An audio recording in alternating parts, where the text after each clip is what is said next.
कक्षा 10 के सभी विद्यार्थियों का RC study zone YouTube channel पर मैं रामचंद्र चौहान स्वागत करता हूं। प्यारे विद्यार्थियों, अभी आपकी बोर्ड की परीक्षाएं चल रही है और अब तक आपकी कुछ परीक्षाएं हो चुकी है कुछ विषयों की। तो मुझे पूरी आशा है आपने प्रत्येक विषय में प्रत्येक विषय की परीक्षा में अच्छा प्रदर्शन किया है, आपके बहुत अच्छे अंक आएंगे और आने वाली जो परीक्षाएं हैं उनकी भी तैयारी आप अच्छे तरह से कर चुके होंगे, उनमें भी आपके काफ़ी अच्छे नंबर आएंगे। और इसी कड़ी में गणित विषय की तैयारी करवाने के लिए, गणित विषय में और ज़्यादा अच्छे अंक लाने के लिए मेरे द्वारा आपको पिछले कुछ समय से लगातार इंपॉर्टेंट वीडियो क्विज वगैरह डाली जा रही थी और उनमें आपका रिस्पांस भी काफ़ी अच्छा था। आप अच्छे तैयारी कर चुके होंगे। उसी तैयारी को आगे बढ़ाने के लिए मेरे द्वारा अब इन बचे हुए 3-4 दिनों में जो परीक्षा, गणित विषय की परीक्षा में 26 मार्च को जो परीक्षा होनी है उसके 3-4 दिन ही बचे हैं, उनकी तैयारी करवाने के लिए मैंने अभी कुछ वीडियो बनाने का डिसाइड किया है आपकी हेल्प के लिए। आप अपनी पाठ्य पुस्तक के अंदर जितने भी चैप्टर हैं उनमें से अलग अलग प्रकार के प्रश्न आपके बोर्ड एग्जाम में आते हैं। एबेसेदा वाले क्वेश्चन, रिक्त स्थान वाले, अति लघुतरात्मक, लघुतरात्मक या दीर्घ उत्तरात्मक टाइप के या निबंधात्मक प्रकार के अलग अलग आपके ब्लू प्रिंट में दिए हुए हैं क्वेश्चन। उनकी अगर आप प्रश्नों के प्रकार के अनुसार तैयारी करना चाहते हैं तो उसके लिए मैंने आपकी पूरी बुक के अंदर जो भी चैप्टर हैं उनमें से इंपॉर्टेंट क्वेश्चंस के प्रश्नों के प्रकार के अकॉर्डिंग अलग अलग 3-4 वीडियो बनाने हैं। उनकी आप अच्छे से तैयारी कर लीजिएगा। इस वीडियो में हम आपके गणित विषय के प्रश्न संख्या पहला जो इसका पेपर में जो प्रश्न नंबर 1 आएगा, जो एबेसेदा वाला प्रश्न आएगा, एक प्रश्न 18 अंकों का है वो, और उस 18 अंकों के एबेसेदा वाले प्रश्नों की तैयारी करवाने के लिए इस वीडियो में हम पूरी बुक में से जो भी चैप्टर जिनमें से एबेसेदा वाले प्रश्न आएंगे उनके इंपॉर्टेंट क्वेश्चन इस वीडियो में देखने जा रहे हैं। आपकी पूरी बुक में से प्रत्येक चैप्टर में से एबेसेदा के जो क्वेश्चन बन सकते हैं, जो परीक्षा में आ सकते हैं, उन प्रश्नों को हम इस वीडियो के माध्यम से तैयार करेंगे। तो अगर आप कक्षा 10वीं के विद्यार्थी हैं, 26 मार्च को गणित का पेपर आप देने जा रहे हैं, अगर राजस्थान बोर्ड से संबंधित विद्यार्थी हैं तो आप इस पूरे वीडियो को जरूर देखिएगा। और इसके अलावा बाकी के जो रिक्त स्थान वाले वीडियो हैं या अति लघुतरात्मक वाले जो प्रश्नों पर आधारित वीडियो हैं उनको भी आप देख लीजिएगा। छोटे प्रश्नों की तैयारी पर आप ज़्यादा फोकस कीजिएगा और बड़े प्रश्नों की तैयारी के लिए भी मैं आपको वीडियो में इंपॉर्टेंट क्वेश्चन बता दूंगा, तो उनको भी आप तैयार कर लीजिएगा। देखो, हम इस वीडियो में जो प्रश्न करने जा रहे हैं वो हमारा प्रश्न का प्रकार है बहुविकल्पिक प्रश्न। प्रत्येक अंक प्रश्न 1 अंक का होता है और प्रश्न क्रमांक 1 बोर्ड के एग्जाम में जो प्रश्न पत्र आएगा उसका पहला ही प्रश्न होता है बहुविकल्पिक एबेसेदा वाला। तो कुल 18 प्रश्न उसके अंदर है और आपको एक चीज का ध्यान रखना है कि 18 के 18 प्रश्न एक साथ करने हैं। पहले प्रश्न के 18 भाग हैं, सभी को एक साथ लिखना है। तो इनके आपको आंसर्स पता होना चाहिए किस तरह से ज्ञात करते हैं। तो उसमें हम चैप्टर नंबर 1 देख लेते हैं। पहले चैप्टर नंबर 1 में से 2 प्रश्न आएंगे एबेसेदा वाले। एबेसेदा के 2 प्रश्नों की अगर आप तैयारी करोगे तो उसके लिए कुछ इंपॉर्टेंट क्वेश्चन मैंने छांटे हैं, काफ़ी सारे क्वेश्चन छांटे हैं और उनमें से आपको 100%, मेरा ये पूरा विश्वास है कि 100% आपको परीक्षा में उनमें से प्रश्न मिल जाएंगे। तो अभी हमने देखना है इन प्रश्नों को। सबसे पहला प्रश्न हम देखते हैं इंपॉर्टेंट क्वेश्चन कौन सा है। पहला ही प्रश्न है 16 और 24 का मैस है यानी एचसीएफ है। 16 का और 24 का एचसीएफ बताना है। तो एचसीएफ निकालना कोई बड़ी बात नहीं है, मैस से निकालना। आप अभाज्य गुणनखंड विधि से मैस से निकाल सकते हैं, आपने कक्षा 8 में भी ये सीखे होंगे। तो देखो, पहले हमने इनके गुणनखंड करने हैं, गुणनखंड करने के बाद ये क्वेश्चन हमारा सोल्व होगा। तो गुणनखंड करते हैं। देखो, 16 के अभाज्य गुणनखंड कर लिए, 24 के अभाज्य गुणनखंड कर लिए, 16 और 24 का फिर मैस है, रफ वर्क कर लिया हमने। इनमें से इंपॉर्टेंट कॉमन देखा, 2 को हमने 3 बार लिख दिया, 2 का गुणनखंड आ रहा है 3 बार कॉमन, आंसर आ जाएगा 8। पहला ही ऑप्शन हमारा राइट हो गया। तो इस तरह से ये क्वेश्चन हमारा होता है कंप्लीट। अब दूसरा प्रश्न है 21 और 35 का लेस है यानी एलसीएम है। 21 और 35 का लेस है, 21 और 35 का लेस है। 4 ऑप्शन इसमें दिए हुए हैं। तो देखो, इसको भी अभाज्य गुणनखंड विधि से करेंगे। 21 के 35 के अभाज्य गुणनखंड कर लिए और 21 और 35 का लेस है, जो इनकी अधिकतम घात है 3, 5 और 7 की, वो हमने यहाँ नोट कर दी और इनका गुणा करके आंसर निकाल दिया 105। डी ऑप्शन पे हमने टिक कर दी। तो ये क्वेश्चन इस तरह से करना था। अगला क्वेश्चन है 2 क्रमागत सम संख्याओं का मैस है होता है। 2 क्रमागत सम संख्याओं का मैस है यानी एचसीएफ। तो देखो बच्चों, 2 क्रमागत संख्याएं कौन कौन सी हो सकती है, जैसे 10 और 12, 6 और 8, इसके अलावा 20 और 22, इस तरह की जो संख्याएं होती है ना वो 2 क्रमागत सम संख्याएं हैं। इनमें आप जब भी देखोगे ना तो 2 का गुणनखंड कॉमन आ जाएगा, 2 एक उभयनिष्ठ गुणनखंड बन जाएगा। इसलिए हम इसमें मैसे को 2 मानेंगे। हमारा जो मैसे होगा वो कितना होगा, 2 होगा, क्योंकि 2 ही कॉमन आ सकता है, उसके अलावा कुछ कॉमन नहीं आता। तो सी ऑप्शन पे हमने टिक करना है। इसमें सी ऑप्शन पे 2 लिखा हुआ है। नेक्स्ट क्वेश्चन है 2 संख्याओं का मैस है 1 है, एचसीएफ 1 है, तो दोनों संख्याएं कैसी होगी। अभाज्य संख्याएं होगी, क्रमागत धन पूर्णांक होंगे, क्रमागत विषम पूर्णांक होंगे या उपरोक्त सभी होगा। बहुत ही इंपॉर्टेंट क्वेश्चन है बच्चों। देखो मैं से इसका एक है, जब मैं से एक है ना तो वो संख्याएं कैसी होगी, तो उनमें कुछ भी कॉमन नहीं आना चाहिए। कॉमन नहीं आएगा तो वो मैं से एक होता है। अभाज्य संख्याएं 2, 3, 5, 7, 11, 13 ये अभाज्य संख्याएं, इनमें कुछ कॉमन आता ही नहीं है तो इनका मैं से तो एक होता है। क्रमागत धन पूर्णांक, क्रमागत धन पूर्णांक जैसे एक, एक के बाद दो, एक और दो, दो और तीन, पाँच और छः, सात और आठ, इस तरह की दो क्रमागत संख्याएं ले लो तो उनमें भी कुछ कॉमन नहीं आएगा। क्रमागत विषम संख्याएं जैसे 11 और 13, 5 और 7, 9 और 11, उनमें भी कुछ कॉमन नहीं आता। तो तीनों ही संख्याएं ऐसी जो है ना उनमें सभी का मैच है एक होगा। तो डी ऑप्शन पे हमने इसमें टिक करना है। तो डी ऑप्शन इसका आंसर आ जाएगा। ओके, तो आगे है इसके बाद अगला क्वेश्चन, क्वेश्चन नंबर 5वां। पाई है, पाई क्या है, एक परिमेय संख्या है, एक अपरिमेय संख्या है, एक पूर्णांक संख्या है या उपरोक्त सभी है। अलग से ये क्वेश्चन मैंने डाला है। पाई किस प्रकार की संख्या है, तो वैसे तो अगर आप देखा जाए तो पाई को 22/7 लिखते हो, पाई का मान 3.14 भी नोट करते हो, तो अगर उनको देखोगे तो पाई एक परिमेय संख्या बन जाएगी। लेकिन ऐसा नहीं है बच्चों, पाई का मान हम गणना के दृष्टिकोण से लेते हैं, ये कैलकुलेशन करने के लिए 3.14 या 22/7 लेते हैं, परंतु अभी तक पाई का मान ज्ञात नहीं हो पाया है। पाई एक अपरिमेय संख्या होती है। ठीक है, आगे इसके बाद छठा प्रश्न, 196 के अभाज्य गुणनखंडों की घातों का योग है। बहुत ही अच्छा क्वेश्चन है। 196 के अभाज्य गुणनखंड की घातों का योग बताना है। तो 196 के जब अभाज्य गुणनखंड करते हैं तो ये आता है 2 की घात 2 गुणा 7 की घात 2। तो घातों का योग यानी इस 2 का और 2 का योग करेंगे 4 आएगा, 4 पे टिक कर दिया। छोटा सा प्रश्न था ये। आगे इसके बाद 7वां प्रश्न, दो संख्याओं का HCF 9 और LCM 360 है। यदि इनमें से एक संख्या 180 है तो दूसरी संख्या बताइए। देखो इस तरह के क्वेश्चन भी एग्जाम में अक्सर आते हैं, इसलिए क्वेश्चन डाला हुआ है। और भी आपको इस तरह के क्वेश्चन देखने को मिलेंगे। HCF और LCM दे दिया, एक संख्या भी दे दी, दूसरी संख्या पूछ ली, तो हम एक फॉर्मूला अप्लाई करते होते हैं इसमें। हमारा फॉर्मूला क्या है, LCM गुणा HCF बराबर दो संख्याओं का गुणनफल। अब चार हो गए इसमें, एक LCM हो गया, एक HCF हो गया, पहली संख्या दूसरी संख्या। चारों में से तीन अगर आपको पता है तो चौथा ज्ञात हो जाता है। LCM भी पता है, HCF भी पता है, दोनों संख्याओं में से एक संख्या 180 है, ये भी पता है। दूसरी संख्या नहीं पता, तो दूसरी संख्या के लिए गुणा में दूसरी संख्या लिख दिया। अब इसकी कैलकुलेशन आप करोगे पक्षांतरण करके तो उत्तर आ जाएगा 18। तो 18 पे टिक लगाना है, सी ऑप्शन हमारा राइट हो गया। नेक्स्ट क्वेश्चन इसका इसी तरह का ही है। यदि HCF 140 और 343 यानी इन दोनों संख्याओं का HCF 7 है तो LCM बताना है इन्हीं दोनों संख्याओं का। तो देखो दो तो संख्याएं हैं, एक HCF है, तीन चीजें हमें पता है, चौथा मान इसमें ज्ञात करना है। तो फॉर्मूला यही लगेगा, HCF गुणा LCM बराबर दोनों संख्याओं का गुणा। HCF हमें 7 दिया हुआ है, LCM हमें पता नहीं है, दोनों संख्याएं हैं 140 और 343, दोनों का कर दिया गुणा, 7 आ गया बटा में, 7 से 140 कट गया 20 पे, 20 इंटू 343 6860। इस तरह से एलसीएम ज्ञात हो गया। बी ऑप्शन हमने टिक करना है। नेक्स्ट इसके बाद अगला है क्वेश्चन नंबर 9। एक परिमेय तथा अपरिमेय संख्या के योग से बनने वाली संख्या होती है। परिमेय और अपरिमेय संख्याएं जब जुड़ती है, योग होता है जिनका, तो कैसा रिजल्ट आएगा। तो आपको एक जानकारी के लिए बता दूं, परिमेय और अपरिमेय संख्याओं का आप चाहे जोड़ कर लीजिए, चाहे आप घटाव कर लीजिए, चाहे गुणा कर लीजिए, चाहे भाग कर लीजिए। परिमेय और अपरिमेय संख्याएं अगर है तो उनका जोड़ करने पर, घटाव करने पर, गुणा करने पर या फिर भाग करने पर हमेशा जो आंसर आएगा वो अपरिमेय ही रहेगा। तो ये याद रखना, इसका आंसर क्या होगा, गणना करेंगे ना जब, परिमेय और अपरिमेय संख्याओं के योग से बनी संख्याएं सदैव अपरिमेय ही रहेगी। अगर यहाँ योग की जगह घटाव या व्यवकलन, गुणन या भाग ऐसा भी लिखा है ना तो भी उत्तर यही रहेगा। नेक्स्ट इसके बाद अगला क्वेश्चन है 10वां। निम्न में से अपरिमेय नहीं है। अपरिमेय नहीं है यानी जो संख्या अपरिमेय नहीं होती वो परिमेय होती है। तो निम्न में से कौन सी संख्या ऐसी है जो परिमेय है, परिमेय बताना है। तो ये देखो 3 + √7 परिमेय और अपरिमेय का योग हो रहा है, तो इसका मतलब ये तो अपरिमेय होगी। परिमेय और अपरिमेय का घटाव हो रहा है तो ये भी अपरिमेय होगी। तो दोनों तो उत्तर नहीं हो सकते। इसमें देखो परिमेय और अपरिमेय का गुणा है, ये भी उत्तर नहीं है। जब 3 नहीं है तो चौथा ही होगा, लेकिन हमें इसको भी कैलकुलेशन करके देखना पड़ेगा। देखो हम इसकी कैलकुलेशन अगर करते हैं तो हमारे पास क्या आएगा, 3 + √7 गुणा 3 - √7, a-b और a+b का फॉर्मूला a² - b² इसमें अप्लाई किया तो आंसर आ गया 2। और 2 क्या होता है, एक परिमेय संख्या होती है। तो इसका मतलब इसकी जो सोल्यूशन होगी वो परिमेय संख्या बन रही है। तो इसका आंसर आ जाएगा कि ये संख्या परिमेय है यानी अपरिमेय नहीं है। ओके,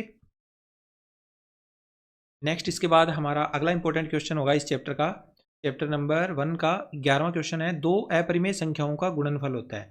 दो अपरिमेय संख्याएं हैं, अगर उनका गुणा करेंगे तो क्या आएगा, एक परिमेय संख्या, एक अपरिमेय, एक परिमेय या अपरिमेय, उपरोक्त में से कोई नहीं। तो देखो बच्चों, परिमेय और अपरिमेय संख्याएं अगर गुणा होती है, जोड़ होती है, घटाव होती है या भाग होती है तो उसका उत्तर तो अपरिमेय रहता है। लेकिन अगर दोनों संख्याएं अपरिमेय है तो दो अपरिमेय संख्याओं का गुणनफल करने पर प्राप्त परिणाम परिमेय और अपरिमेय दोनों ही हो सकते हैं। परिमेय भी हो सकता है, अपरिमेय भी हो सकता है। जैसे √3 एक अपरिमेय संख्या है, √12 ये भी अपरिमेय संख्या है। तो √3 और √12 का जब गुणा करेंगे तो √36 बन जाएगा। और √36 क्या होता है, एक परिमेय संख्या होती है, क्योंकि उसका आंसर आ जाता है आगे 6। तो ये हो गया। और √2 और √3 का जब गुणा करेंगे तो √6 आएगा, वो खुद एक अपरिमेय संख्या है। तो आंसर परिमेय भी आ गया और अपरिमेय भी। नेक्स्ट इसके बाद हमारा अगला क्वेश्चन इंपॉर्टेंट 12वां, दो समान अपरिमेय संख्याओं का गुणनफल होता है। दो समान अगर अपरिमेय संख्याएं हैं उनका गुणनफल कैसा होगा। तो दो समान अपरिमेय संख्याएं जब गुणा होएगी तो अंडर रूट हट जाएगा, और अंडर रूट हट जाने पर वो संख्या क्या बन जाएगी, एक परिमेय संख्या बन जाएगी। तो इसका आंसर क्या आएगा, एक अपरिमेय संख्या। दो समान अपरिमेय संख्याओं का गुणनफल करने पर प्राप्त परिणाम परिमेय या अपरिमेय हो सकता है। अच्छा, इसमें एक चीज़ मैंने ध्यान नहीं दी कि दो अपरिमेय संख्याएं हैं तो वो दो अपरिमेय संख्याएं किस टाइप की भी हो सकती है। जरूरी नहीं है कि वो संख्याएं √2 √3 ऐसे ही होएगी, कुछ अलग भी प्रकार हो सकता है। फॉर एग्जाम्पल आप देखो इसमें, जैसे मैंने √2 + 3 ले लिया, ये एक क्या है, अपरिमेय संख्या है, परिमेय और अपरिमेय का जोड़। और इसके अलावा इसकी जैसी ही एक संख्या और लेनी है √2 + 3, और इनका क्या कर रहे हैं, हम गुणा कर रहे हैं। जब हम इनका गुणा करेंगे तो जो आंसर आएगा ना वो क्या आ जाएगा, इसका आंसर आएगा 7, आंसर आएगा 5, आंसर आएगा 11 + 2 √6 √2। 11 + 6 √2 आएगा इसका आंसर, जब हम इसको सोल्व करेंगे तो 6 √2। तो ये वाला जो संख्या थी अपरिमेय थी, ये भी अपरिमेय थी, तो इसका आंसर ये आ गया। तो इसका मतलब क्या हुआ, ये अपरिमेय उत्तर आया है। और अगर मैं √3 एक अपरिमेय संख्या है, इसका गुणा √3 से करूंगा तो आंसर आ जाएगा 3, और 3 एक परिमेय संख्या होती है। तो कभी तो इसका उत्तर अपरिमेय आया है और कभी आया है इसका परिमेय, तो दोनों ही आंसर इसके सही हैं। इस चीज़ का आप ध्यान रखिएगा। आगे इसके बाद अगला इंपॉर्टेंट क्वेश्चन है क्वेश्चन नंबर 13। किसी अपरिमेय संख्या p/q के लिए सत्य है। तो p/q एक परिमेय संख्या है। तो इसके ये जो p और q है ना, दोनों पूर्णांक होना जरूरी है। q का मान 0 नहीं होना चाहिए, p व q सहअभाज्य होने चाहिए, इनमें कुछ भी कॉमन नहीं आना चाहिए। तो सहअभाज्य संख्याएं भी होती है ये दोनों। तो इसलिए ये तीनों ही ऑप्शन हमारे सही जा रहे हैं। तो इसका जो राइट आंसर होगा ना वो क्या हो जाएगा, उपरोक्त सभी। नेक्स्ट इसके बाद 14वां क्वेश्चन, क्वेश्चन नंबर 14 है 65 और 117 का HCF है। इन दोनों संख्याओं का HCF यानी मैस है, तो इनके गुणनखंड करके पता चलेगा। 65 के भाज्य गुणनखंड 5 × 13 और 117 के भाज्य गुणनखंड 3 × 3 × 13। कॉमन देखेंगे तो इसमें केवल 13 ही कॉमन आ रहा है, 13 दोनों में आ रहा है, इसलिए 13 इसका HCF होगा यानी मैस है होगा। डी ऑप्शन हमारा सही हो गया। नेक्स्ट चलते हैं इसके बाद अगला इंपॉर्टेंट क्वेश्चन, 196 के अभाज्य गुणनखंडों का घातीय रूप है। ये पीछे भी क्वेश्चन आया था 196 के अभाज्य गुणनखंड, तो इस तरह का क्वेश्चन भी पूछा जा सकता है। 196 के अभाज्य गुणनखंड करके इसका जो घातीय रूप है 2 की घात 2 गुणा 7 की घात 2, 2 की घात 2 गुणा 7 की घात 2, ये इसका आंसर आ गया, विकल्प बी सही हो गया। नेक्स्ट इसके बाद हमारा अगला क्वेश्चन है क्वेश्चन नंबर 16। दो संख्याओं का HCF 27 है और LCM 162 है। दो संख्याओं का HCF 27 और LCM 162 है। यदि उनमें से एक संख्या 54 है तो दूसरी संख्या होगी। RBSC का बोर्ड एग्जाम में ये 2024 में क्वेश्चन आया हुआ है। एक HCF और LCM दे दिया, एक संख्या भी दे दी तो दूसरी संख्या पूछ ली। इस तरह का क्वेश्चन हमने पीछे किया था। HCF और LCM का गुणा और दोनों संख्याओं का गुणा बराबर होता है। पहली संख्या 54 है, दूसरी संख्या पता नहीं है, पक्षांतरण करेंगे तो 81 उत्तर आ जाएगा। पहला ही ऑप्शन हमारा राइट हो गया। नेक्स्ट इसके बाद है 17वां क्वेश्चन, 144 और 198 का मैसएप है। मैसएप है यानी कि HCF। इन दोनों संख्याओं का HCF पूछा है तो इनके अभाज्य गुणनखंड करेंगे। अभाज्य गुणनखंड करके हमने इनका जब मैस है निकाला तो इनमें से कॉमन गुणनखंड देखना है, तो 2 का, 3 का और 3 का, ये आ गया हमारे पास कॉमन। 3 2 बार कॉमन आ रहा है, 2 एक बार कॉमन आ रहा है। 2 × 3 × 3 यानी 18 इसका उत्तर आएगा। बी ऑप्शन हमारा सही ऑप्शन है। इसके बाद 18वां क्वेश्चन है, निम्न में से कौन सी संख्या अपरिमेय है। अपरिमेय है होनी चाहिए। ये देखो परिमेय और अपरिमेय संख्या का क्या हो रहा है, गुणा हो रहा है, तो ये अपरिमेय है।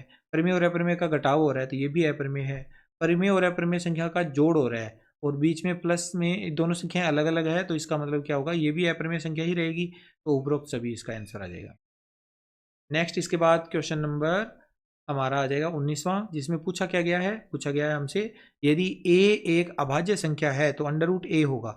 a एक अभाज्य संख्या यानी पूर्ण वर्ग तो नहीं है, तो अंडर रूट a भी एक अपरिमेय संख्या हो जाएगी, तो अपरिमेय संख्या इसका उत्तर आएगा। a अभाज्य संख्या है तो अंडर रूट a क्या होगा, एक अपरिमेय संख्या।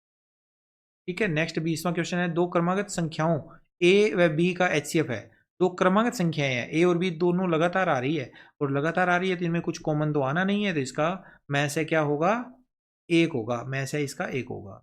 ओके, नेक्स्ट इसके बाद हमारा चैप्टर आ जाता है चैप्टर नंबर 2, बहुपद अध्याय दूसरा। इसमें से भी दो प्रश्न आपको बोर्ड के एग्जाम में देखने को मिलेंगे, एबेसेदे वाले बहुवैकल्पिक प्रश्न। तो इसका जो पहला प्रश्न है वो देखिए, एक द्विघात बहुपद y बराबर px का आलेख किस प्रकार का होता है। द्विघात बहुपद का आलेख, जिसकी घात 2 होती है उसका आलेख क्या होता है, परवलयाकार होता है। तो ये परवलयाकार सी ऑप्शन हमारा राइट ऑप्शन होगा, इसमें सी ऑप्शन पे आप टिक कर सकते हैं। नेक्स्ट इसके बाद हमारा दूसरा क्वेश्चन है, द्विघात बहुपद पी एक्स बराबर a x square plus b x plus c के द्वारा निरूपित आलेख एक्स अक्ष को कितने बिंदुओं पर काटता है। तो एक्स अक्ष को काटने के लिए इसमें देखो आप, एक्स की अधिकतम घात कितनी है, 2 है। एक्स की अधिकतम घात 2 है, इसलिए यह एक्स अक्ष को 2 बिंदुओं पर काटेगा, द्विघात बहुपद होने के कारण। द्विघात बहुपद के 2 शून्य होते हैं, तो यह एक्स अक्ष को 2 बिंदुओं पर काटता है, तो इसके एक्स अक्ष पर 2 बिंदु। नेक्स्ट इसके बाद थर्ड क्वेश्चन है, द्विघात बहुपद x square plus 5x plus 6 के शून्यकों का योग तथा शून्यकों का गुणनफल क्रमशः है। ये भी अच्छा क्वेश्चन है, एक नंबर में बनना नहीं चाहिए, लेकिन यहाँ पे बना हुआ है क्वेश्चन। ये 4 ऑप्शन दिए हुए हैं, देखो सबसे पहले हमने लिखना है शून्यकों का योग। शून्यकों का योग क्या होता है, अल्फा प्लस बीटा, अल्फा और बीटा का योग। अल्फा कितना है, बीटा कितना है, इन दोनों का योग कर दो, और बराबर में फॉर्मूला होता है माइनस बी बटा ए, माइनस बी बटा ए। अब देखो बी का मान इसमें माइनस में है, माइनस का निशान है, तो यहाँ से देखना है माइनस पहले फॉर्मूला, और फिर बी का मान 5 है, -5 बटा ए को, तो -5 आ गया। शून्यकों का गुणनफल अल्फा इंटू बीटा, ये सी बटा ए होता है इसका फॉर्मूला। सी का मान 6 और बटा में ए का मान 1, 6 बटा 1 यानी 6, -5, 6, इसका ये उत्तर आया है, और ये विकल्प बी हमारा राइट हो गया। ठीक है, नेक्स्ट हमारे पास क्वेश्चन आता है इसके बाद क्वेश्चन नंबर 4, द्विघात बहुपद 3x square minus 4x plus 1 के शून्य अल्फा व बीटा हो, तो अल्फा बीटा का मान होगा, अल्फा बीटा यानी शून्यकों का गुणनफल। शून्यकों का गुणनफल पूछा गया है, सी बटा ए होता है, इसमें एक्स स्क्वायर का गुणांक ए होता है, एक्स का गुणांक बी होता है, और बाकी अचर पद होता है सी। तो सी का मान 1 और बटा में ए का मान 3। ठीक है, तो ये इसका आंसर आ गया 1/3, पहला ही ऑप्शन हमारा राइट हो गया। नेक्स्ट है इसके बाद 5वां क्वेश्चन, एक द्विघात बहुपद x square plus 5x minus 2 के शून्यक अल्फा व बीटा हो, तो 1/अल्फा प्लस 1/बीटा का मान होगा। बहुत ही अच्छा क्वेश्चन है, 2 नंबर में भी ये क्वेश्चन आ सकता है, और इस तरह का क्वेश्चन एग्जाम में अक्सर आ जाते होते हैं। तो इनका आंसर कैसे निकालना है, सोल्व कैसे करना है, देखो शून्यकों का योग अल्फा प्लस बीटा हमें पता है माइनस बी बटा ए होता है, तो इसका आंसर हमने निकाल के -5 निकाल के छोड़ दिया। फिर उसके बाद शून्यकों का गुणनफल अल्फा बीटा ये होता है सी बटा ए, और सी बटा ए, सी का मान -2/1 रखेंगे तो माइनस का 2 आएगा। अल्फा प्लस बीटा का मान -5 है, और अल्फा बीटा का मान -2। अब हम निकाल रहे हैं वैल्यू 1/अल्फा प्लस 1/बीटा की, इसकी वैल्यू निकाल रहे हैं, तो इसको सोल्व करेंगे पक्षांतरण करके, सॉरी बटरफ्लाई रूल से, नीचे अल्फा और बीटा का मल्टीप्लाई, अल्फा का गुणा 1 से अल्फा और बीटा का गुणा 1 से बीटा, अल्फा प्लस बीटा बटा अल्फा बीटा। अब ये अल्फा प्लस बीटा हमने यहाँ निकाला हुआ है -5, और अल्फा बीटा भी निकाला हुआ है माइनस का, तो -5 बटा -2 बराबर आ गया, माइनस माइनस कैंसिल 5/2। ये इसका आंसर हो गया, विकल्प ए ही हमारा राइट हो गया। नेक्स्ट इसके बाद अगला क्वेश्चन है क्वेश्चन नंबर 6, बहुपद x-2 इंटू में x square plus 5x minus 3 के शून्यकों की संख्या है। देखो ये एक घात वाला बहुपद है, ये दो घात वाला बहुपद है। एक घात वाले बहुपद को जब हम दो घात वाले बहुपद से मल्टीप्लाई करेंगे तो इसकी घात बढ़ जाएगी, घात हो जाएगी टोटल 3। तो इसको जब सोल्व करेंगे तो हमारे पास ये वाली जो वैल्यू है ना, इसको सोल्व करने पर ये आएगा x की power 3 plus 3x square minus 16x plus 12। तो इसमें x की घात 3 है, तो अधिकतम घात 3 होने के कारण ये एक त्रिघात बहुपद होगा। शून्यकों की संख्या 3 हो गई। ओके, अब नेक्स्ट इसके बाद हमारा 7वां प्रश्न है, बहुपद पी वाई बराबर y की पावर 3 माइनस 2y की पावर 2 प्लस y माइनस 3 के शून्यकों की संख्या है। तो अधिकतम घात इसकी 3 है, शून्यकों की संख्या भी 3 ही होगी। ठीक है, अधिकतम घात इसकी 3 है, तो त्रिघात बहुपद है और शून्यकों की संख्या 3 है, विकल्प डी सही हो गया, चौथा विकल्प। नेक्स्ट है इसके बाद वह द्विघात बहुपद जिसके शून्यक अल्फा व बीटा है होगा। अल्फा और बीटा दो अगर शून्यक है तो कैसा होगा, देखो अल्फा अगर उसका शून्यक है तो x माइनस अल्फा उसका एक गुणनखंड होगा, बीटा अगर गुणन उसका शून्यक है तो इसका मतलब अल्फा एक्स माइनस बीटा भी उसका एक गुणनखंड होगा। यानी एक्स माइनस अल्फा और एक्स माइनस बीटा इन दोनों का मल्टीप्लाई करना है, तो ये हमारा ऑप्शन हो जाएगा x minus alpha into X minus beta. तो ये ऑप्शन हो जाएगा। यहाँ पर मैंने पूरा डिटेल में समझा दिया, आप इसको वीडियो को रोक के समझ सकते हो। नेक्स्ट क्वेश्चन नंबर है 9वां। रैखिक बहुपद की घात होती है, रैखिक बहुपद जिसकी घात हमेशा एक होती है, रैखिक बहुपद की घात क्या होगी, एक होगी। ठीक है, किसी रैखिक बहुपद की घात एक होती है तो विकल्प भी एक सही है। उसके बाद नेक्स्ट है क्वेश्चन नंबर 10वां। बहुपद पी एक्स बराबर एक्स माइनस 3 इंटू में एक्स माइनस 4 है, तो ये वाला बहुपद के दो गुणनखंड रूप हैं, इनका जब हम गुणा करेंगे तो एक द्विघात बहुपद प्राप्त होगा, तो यह एक द्विघात बहुपद है। ठीक है, ये क्वेश्चन हमारा यहाँ पर कंप्लीट हो जाएगा। शून्यकों की संख्या 2 है, शून्यकों की संख्या 2 होने के कारण द्विघात बहुपद है, और द्विघात बहुपद के कारण हमारा बी ऑप्शन हमारा सही होगा। ओके, इसके बाद अगला इंपॉर्टेंट क्वेश्चन है, द्विघात बहुपद एक्स स्क्वायर माइनस 4 के शून्यक है। इसके शून्यक पूछे गए हैं एक्स स्क्वायर माइनस 4 के, तो इसको सोल्व कर सकते हैं, इसको जीरो के बराबर रख के भी हम सोल्व कर सकते हैं, इसके गुणनखंड बनाकर भी हम इसे हल कर सकते हैं। तो देखो, ये जो बहुपद दिया हुआ था उसको हमने लिख लिया एक्स स्क्वायर माइनस 4 को, एक्स स्क्वायर माइनस 4 को लिख लिया 2 का स्क्वायर, तो ये फॉर्मूला बन गया ए स्क्वायर माइनस बी स्क्वायर, और ये होता क्या है, ए प्लस बी ए माइनस बी। अब इसको या तो इसको जीरो के बराबर रखो या इसको जीरो के बराबर रखो, तो यहाँ से एक्स के दो मान आ जाएंगे। एक बार तो आएगा एक्स का मान -2 और दूसरी बार आएगा 2, तो दोनों मान हमारे शून्यक हैं, तो 2 कोमा -2 यानी स ऑप्शन हमारा सही हो गया। नेक्स्ट क्वेश्चन है, इसके बाद अगला important question, question number 12। X square minus के एक्स प्लस 5 के शून्यकों का योग 6 है, तो के का मान बताओ। के का मान क्या होगा, चार ऑप्शन यहाँ दिए हुए हैं। शून्यकों का योग हमें पता है बच्चों, और हमें क्या बताना है, के की वैल्यू बतानी है। तो इस तरह के क्वेश्चन में कई बार शून्यकों का योग पूछा जाता है, दिया होता है, और कई बार शून्यकों का गुणनफल भी दिया होता है, और हमें के का मान पूछा जाता है। तो इसको सोल्व करने का मेथड क्या होगा, देखो, जो भी शून्यक हमें बहुपद दिया हुआ है उसके शून्यकों को योग के रूप में अगर देखें तो इसका फॉर्मूला होता है माइनस बी बटाए, माइनस बी बटाए, और माइनस बी बटाए का मान 6 के बराबर रख दो। और अब यहाँ ए और बी के मान यहाँ से लिख के देखोगे, एक्स स्क्वायर का गुणांक ए होता है, तो ए हो जाएगा 1 बटा में, और बी का मान एक्स के गुणा में जो संख्या है माइनस के, तो माइनस के यहाँ लिखोगे, ये फार्मूले वाला माइनस आ गया, माइनस माइनस कैंसिल, के बटा 1 यानी के बराबर 6 हो गया। पहला ही ऑप्शन हमारा राइट हो गया। चलिए, इसके बाद अगला इंपॉर्टेंट क्वेश्चन इस चैप्टर में से है, एन घात वाले किसी बहुपद के शून्यकों की संख्या होती है। एन घात वाला एक कोई बहुपद है, उसके शून्यक कितने होंगे, तो जितनी घात होती है ना उतने ही शून्यक होते हैं। तो याद रखो, किसी बहुपद के शून्यकों की संख्या उसकी घात के बराबर होती है, तो एन घात वाले बहुपद की जो शून्यक होंगे वो एन होंगे, क्योंकि घात एन है, तो सही है, उत्तर हो गया इसका स। नेक्स्ट, इसके बाद अगला इंपॉर्टेंट क्वेश्चन है, द्विघात बहुपद a x square plus 3x minus 5 के शून्यकों का गुणा -1/2 है, ए का मान होगा। अब देखो, मैंने पहले आपको बताया था कि कई बार शून्यकों का गुणा दिया होगा और कई बार शून्यकों का योग दिया होगा। इसमें शून्यकों का योग हमें नहीं दिया हुआ, शून्यकों का गुणनफल दे रखा है, और हमें इस ए का मान बताना है। ए की जगह क्या आएगा वो चेक करना है। तो देखो, शून्यकों का गुणा हमें -1/2 दिया हुआ है, शून्यकों का गुणनफल का सूत्र c/a होता है, और बराबर में -1/2 हमने मान रखा। c का मान अचर पद माइनस का 5 और बटा में a की जगह पर a ही आएगा, क्योंकि एक्स स्क्वायर के गुणा में a है, तो -5/a बराबर -1/2, माइनस माइनस हो जाएंगे कैंसिल, a का मान तिरछा गुणा करने पर 10 आ जाएगा। ठीक है, a का मान 10 है, सी ऑप्शन इसका सही हो गया।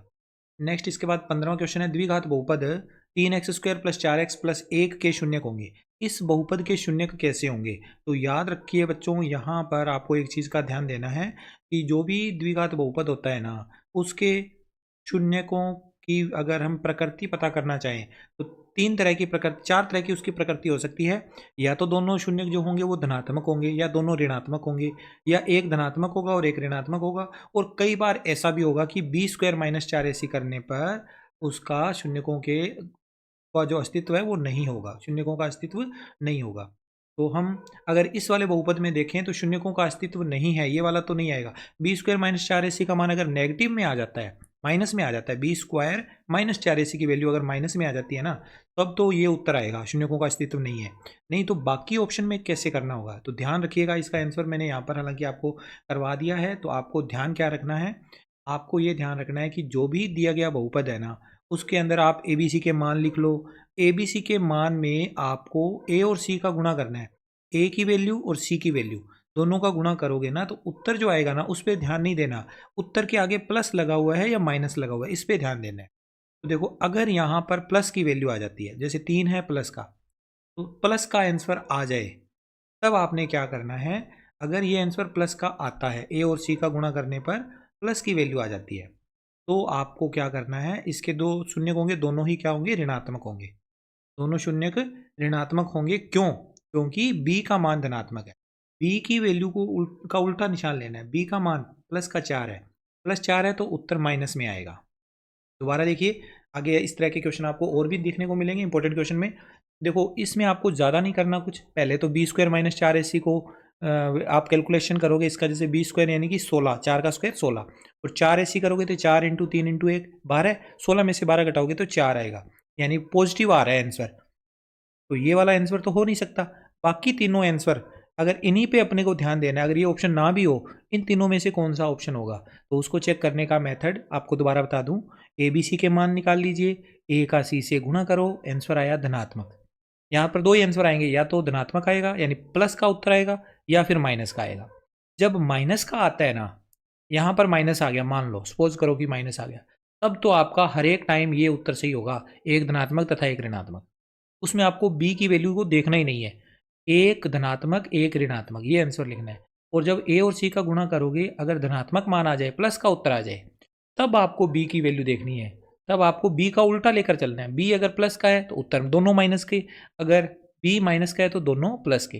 बात आई समझ में? अगर ये धनात्मक मान आता है ए और सी का गुणा, तो फिर बी का उल्टा कर दो, बी जो भी है ना उसका सिंबल उल्टा कर दो। बी अगर प्लस का है तो दोनों माइनस होंगे, बी अगर माइनस का है तो दोनों प्लस के होंगे। ठीक है, आई होप आपको ये चीज़ समझ में आई होगी।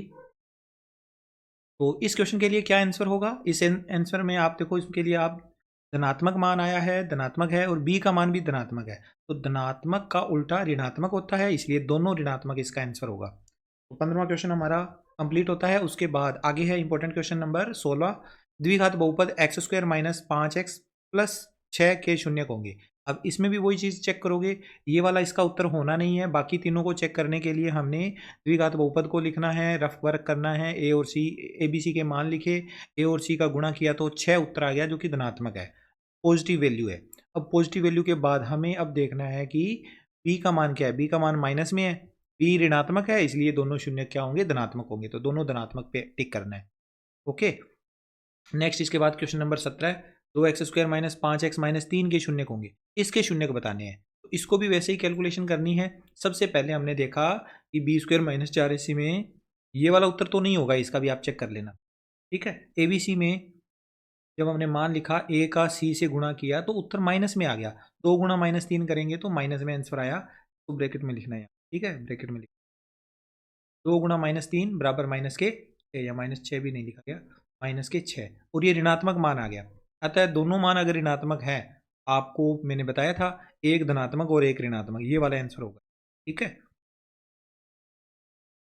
चलिए इसके बाद हमारा अगला प्रश्न, प्रश्न संख्या 18, द्विघात बहुपद x² माइनस 2x प्लस 5 के शून्यक होंगे। बिल्कुल उसी तरह का ही क्वेश्चन है। इसको आप देखिए, सबसे पहले इस क्वेश्चन के अंदर हमें क्या चेक करना है कि इस क्वेश्चन में, जैसे मैंने आपको पहले एक बार बताया था कि शून्यकों का अस्तित्व वाला ये पॉइंट सबसे पहले चेक करना है, अगर ऑप्शन में दिया हुआ है। तो बाकियों में तो ये था नहीं, लेकिन इसमें यह लागू हो रहा है कि b² माइनस 4ac की जब आप वैल्यू निकालते हो तो माइनस की वैल्यू आ जाती है, और माइनस की वैल्यू आती है ना, तो शून्यकों का अस्तित्व नहीं होता है, शून्य काल्पनिक हो जाते हैं, फिर शून्यकों का अस्तित्व नहीं है, तो ये वाला ऑप्शन पे हमने टिक करना है। ओके, ये हमारा राइट आंसर था। 19वें क्वेश्चन के अंदर देखो क्या दिया हुआ है, वह द्विघात बहुपद जिसके शून्यक 3 और 4 हैं होगा। 3 और 4 दो शून्यक दिए हुए हैं, तो क्या होगा बहुपद बताना है। 4 ऑप्शन इसमें भी दिए हुए हैं। तो एक चीज़ आप नोट कीजिए, इसमें अगर अल्फा और बीटा के मान हमें दे दिए, अल्फा और बीटा हमें दिया हुआ है, अल्फा का मान कितना दिया हुआ है 3 और बीटा का मान 4, तो शून्यक क्या होंगे, शून्यक हमारे पास द्विघात बहुपद जिसके शून्यक अल्फा और बीटा होते हैं, वो क्या होते हैं, alpha X minus alpha into X minus beta. तो ये हो जाएगा P X equal to X minus 3 और एक्स माइनस 4 का मल्टीप्लाई गुणा करोगे तो ये आंसर आएगा। तो इस आंसर को हमने देखना है, ऑप्शन बी राइट आंसर हो गया। इसके अलावा भी अगर आप आगे एक और मेथड भी मैंने दिया है, इससे भी करोगे तो आंसर आ जाएगा। इसमें हमने डिटेल में नहीं जाना, दो शून्य दे रखे हैं, दोनों का आप इस तरह से कैलकुलेशन करके माइनस करके आंसर निकाल सकते हैं। ठीक है, अगला 20वां क्वेश्चन है, द्विघात बहुपद x² प्लस के एक्स माइनस 4 का एक शून्यक माइनस 1 है, तो k का मान बताओ। काफ़ी इंपॉर्टेंट क्वेश्चन है, इस तरह के क्वेश्चन अक्सर एग्जाम में आ जाते हैं। एक शून्यक तो -1 है और हमसे पूछा है k का मान, तो शून्यक देने से कैसे निकलेगा के का मान? तो अपने को दूसरा शून्य निकालना पड़ेगा पहले इसमें, दूसरा शून्य निकालेंगे फिर के का मान निकलेगा। तो हम देखेंगे इस क्वेश्चन में कि हमारे पास जो भी शून्य दे रखा है, देखो एक शून्य माइनस एक है।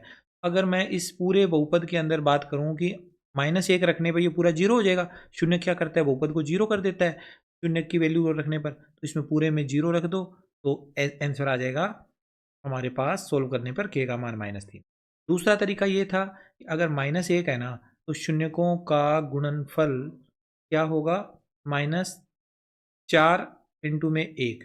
तो इनका अब जब गुणनफल अपने करोगे तो वो आंसर आएगा इसका, इस तरह से कैलकुलेशन करके निकाल सकते हो मान। ठीक है, दूसरा शून्य हमें दिया हुआ नहीं है तो दूसरा शून्य ज्ञात कर सकते हैं पहले।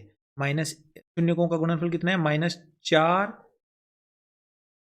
सी का मान है और बटा में ए एक का मान है। तो शून्यकों का गुणनफल हो जाएगा कितना, -4। -4 होगा तो फिर उस तरह से हम दूसरा शून्य निकाल लेंगे। दूसरा शून्य निकालने के बाद फिर हमारी वैल्यू हमें मिल जाएगी शून्यकों के गुणनफल के हिसाब से। दूसरा शून्य निकालने के बाद के का मान भी फिर शून्यकों के योग वाले फार्मूले में रख के करेंगे। उससे बेटर ये तरीका कि एक शून्य दे रखा है तो उसको अंदर पुट कर दो, संतुष्ट करवा दो, के का मान आ जाएगा।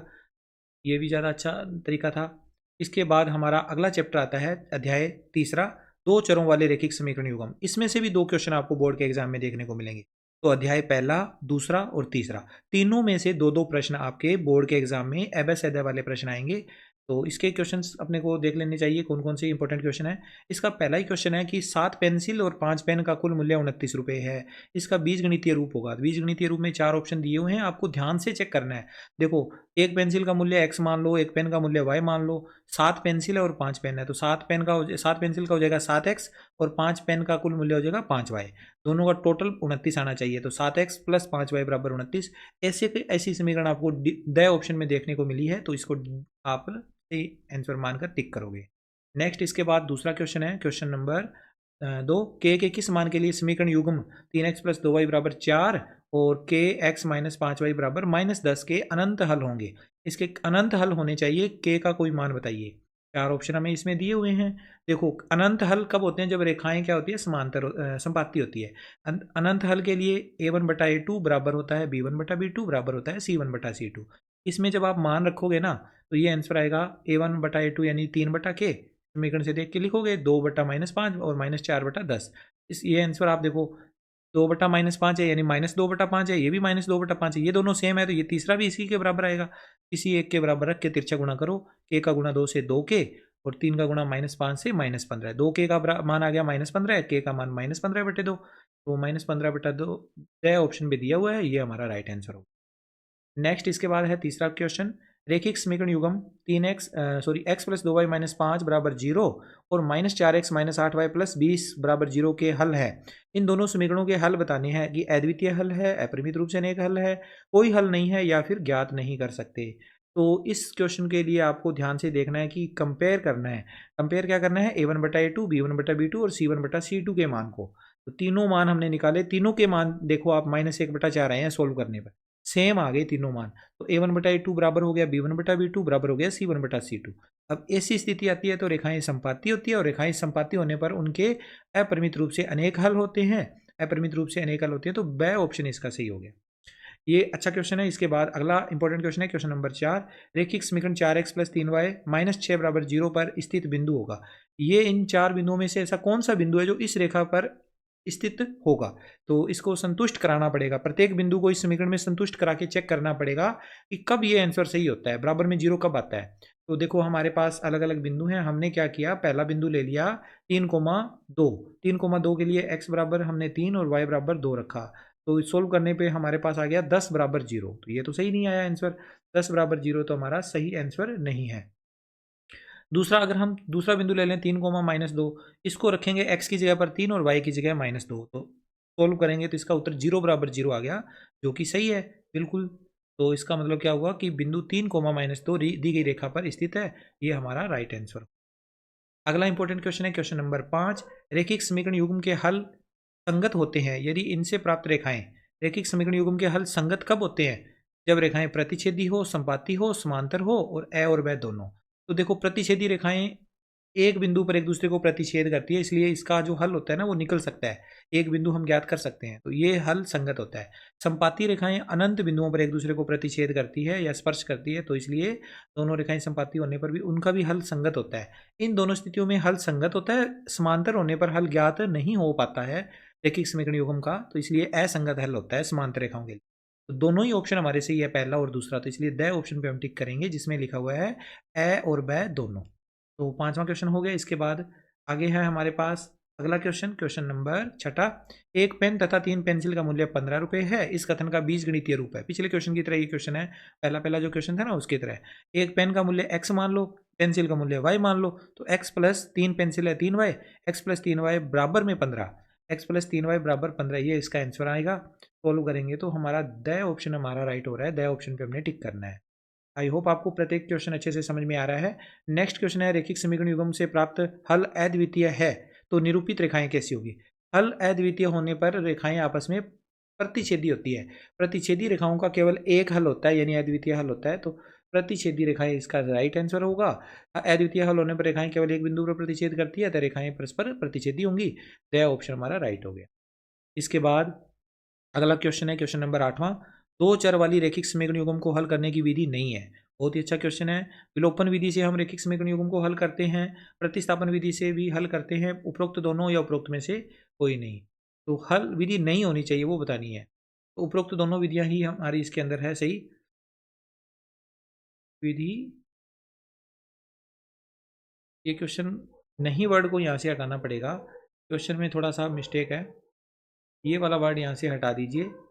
दो चर वाले रैखिक समीकरण युग्म को हल करने की विधि है।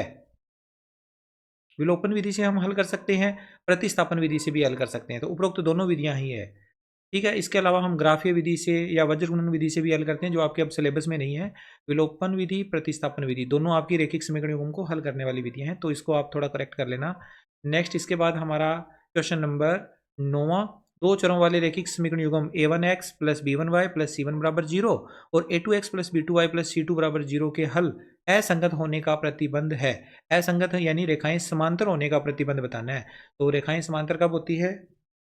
रेखाएं तब समांतर होती है जब ये a1 बटा a2 बराबर होता है b1 बटा b2, लेकिन बराबर नहीं होता c1 बटा c2। तो ये वाला ऑप्शन हमारा राइट होगा।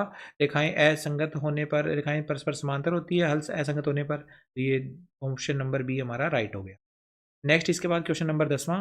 रैखिक समीकरण निकाय के अपरिमित रूप से अनेक हल होंगे यदि निरूपित रेखाएं समांतर हो, निरूपित रेखाएं प्रतिच्छेदी हो, निरूपित रेखाएं संपाती हो या उपरोक्त सभी। अनेक हल कब होते हैं? जब रेखाएं एक दूसरे के ऊपर संपाती हो जाए, तो रेखाएं संपाती होने पर अपरिमित रूप से अनेक हल होंगे। छह ऑप्शन इसका राइट हो गया। ठीक है बच्चों, आई होप आपको पूरा वीडियो अच्छे से समझ में आ रहा है। इसके बाद अगला जो चैप्टर है, चैप्टर नंबर 4 और चैप्टर नंबर 5। चैप्टर नंबर 4 द्विघात समीकरण और चैप्टर नंबर 5 कौन सा है? समांतर श्रेणी। उनमें से एबस अदय वाले कोई भी प्रश्न आपके बोर्ड एग्जाम में नहीं आएंगे, तो वो दोनों चैप्टर मैंने छोड़ दिए हैं। इसके बाद हमारा अगला चैप्टर जो आता है ना, अध्याय 6 है, उसमें से संबंधित है त्रिभुज में से। अध्याय 6 त्रिभुज में से, इसमें से भी 2 प्रश्न आपको बोर्ड एग्जाम में देखने को मिलेंगे, एबस अदय वाले प्रश्न। तो चैप्टर नंबर 1 अध्याय पहला, chapter number 2, chapter number 3, chapter number 6।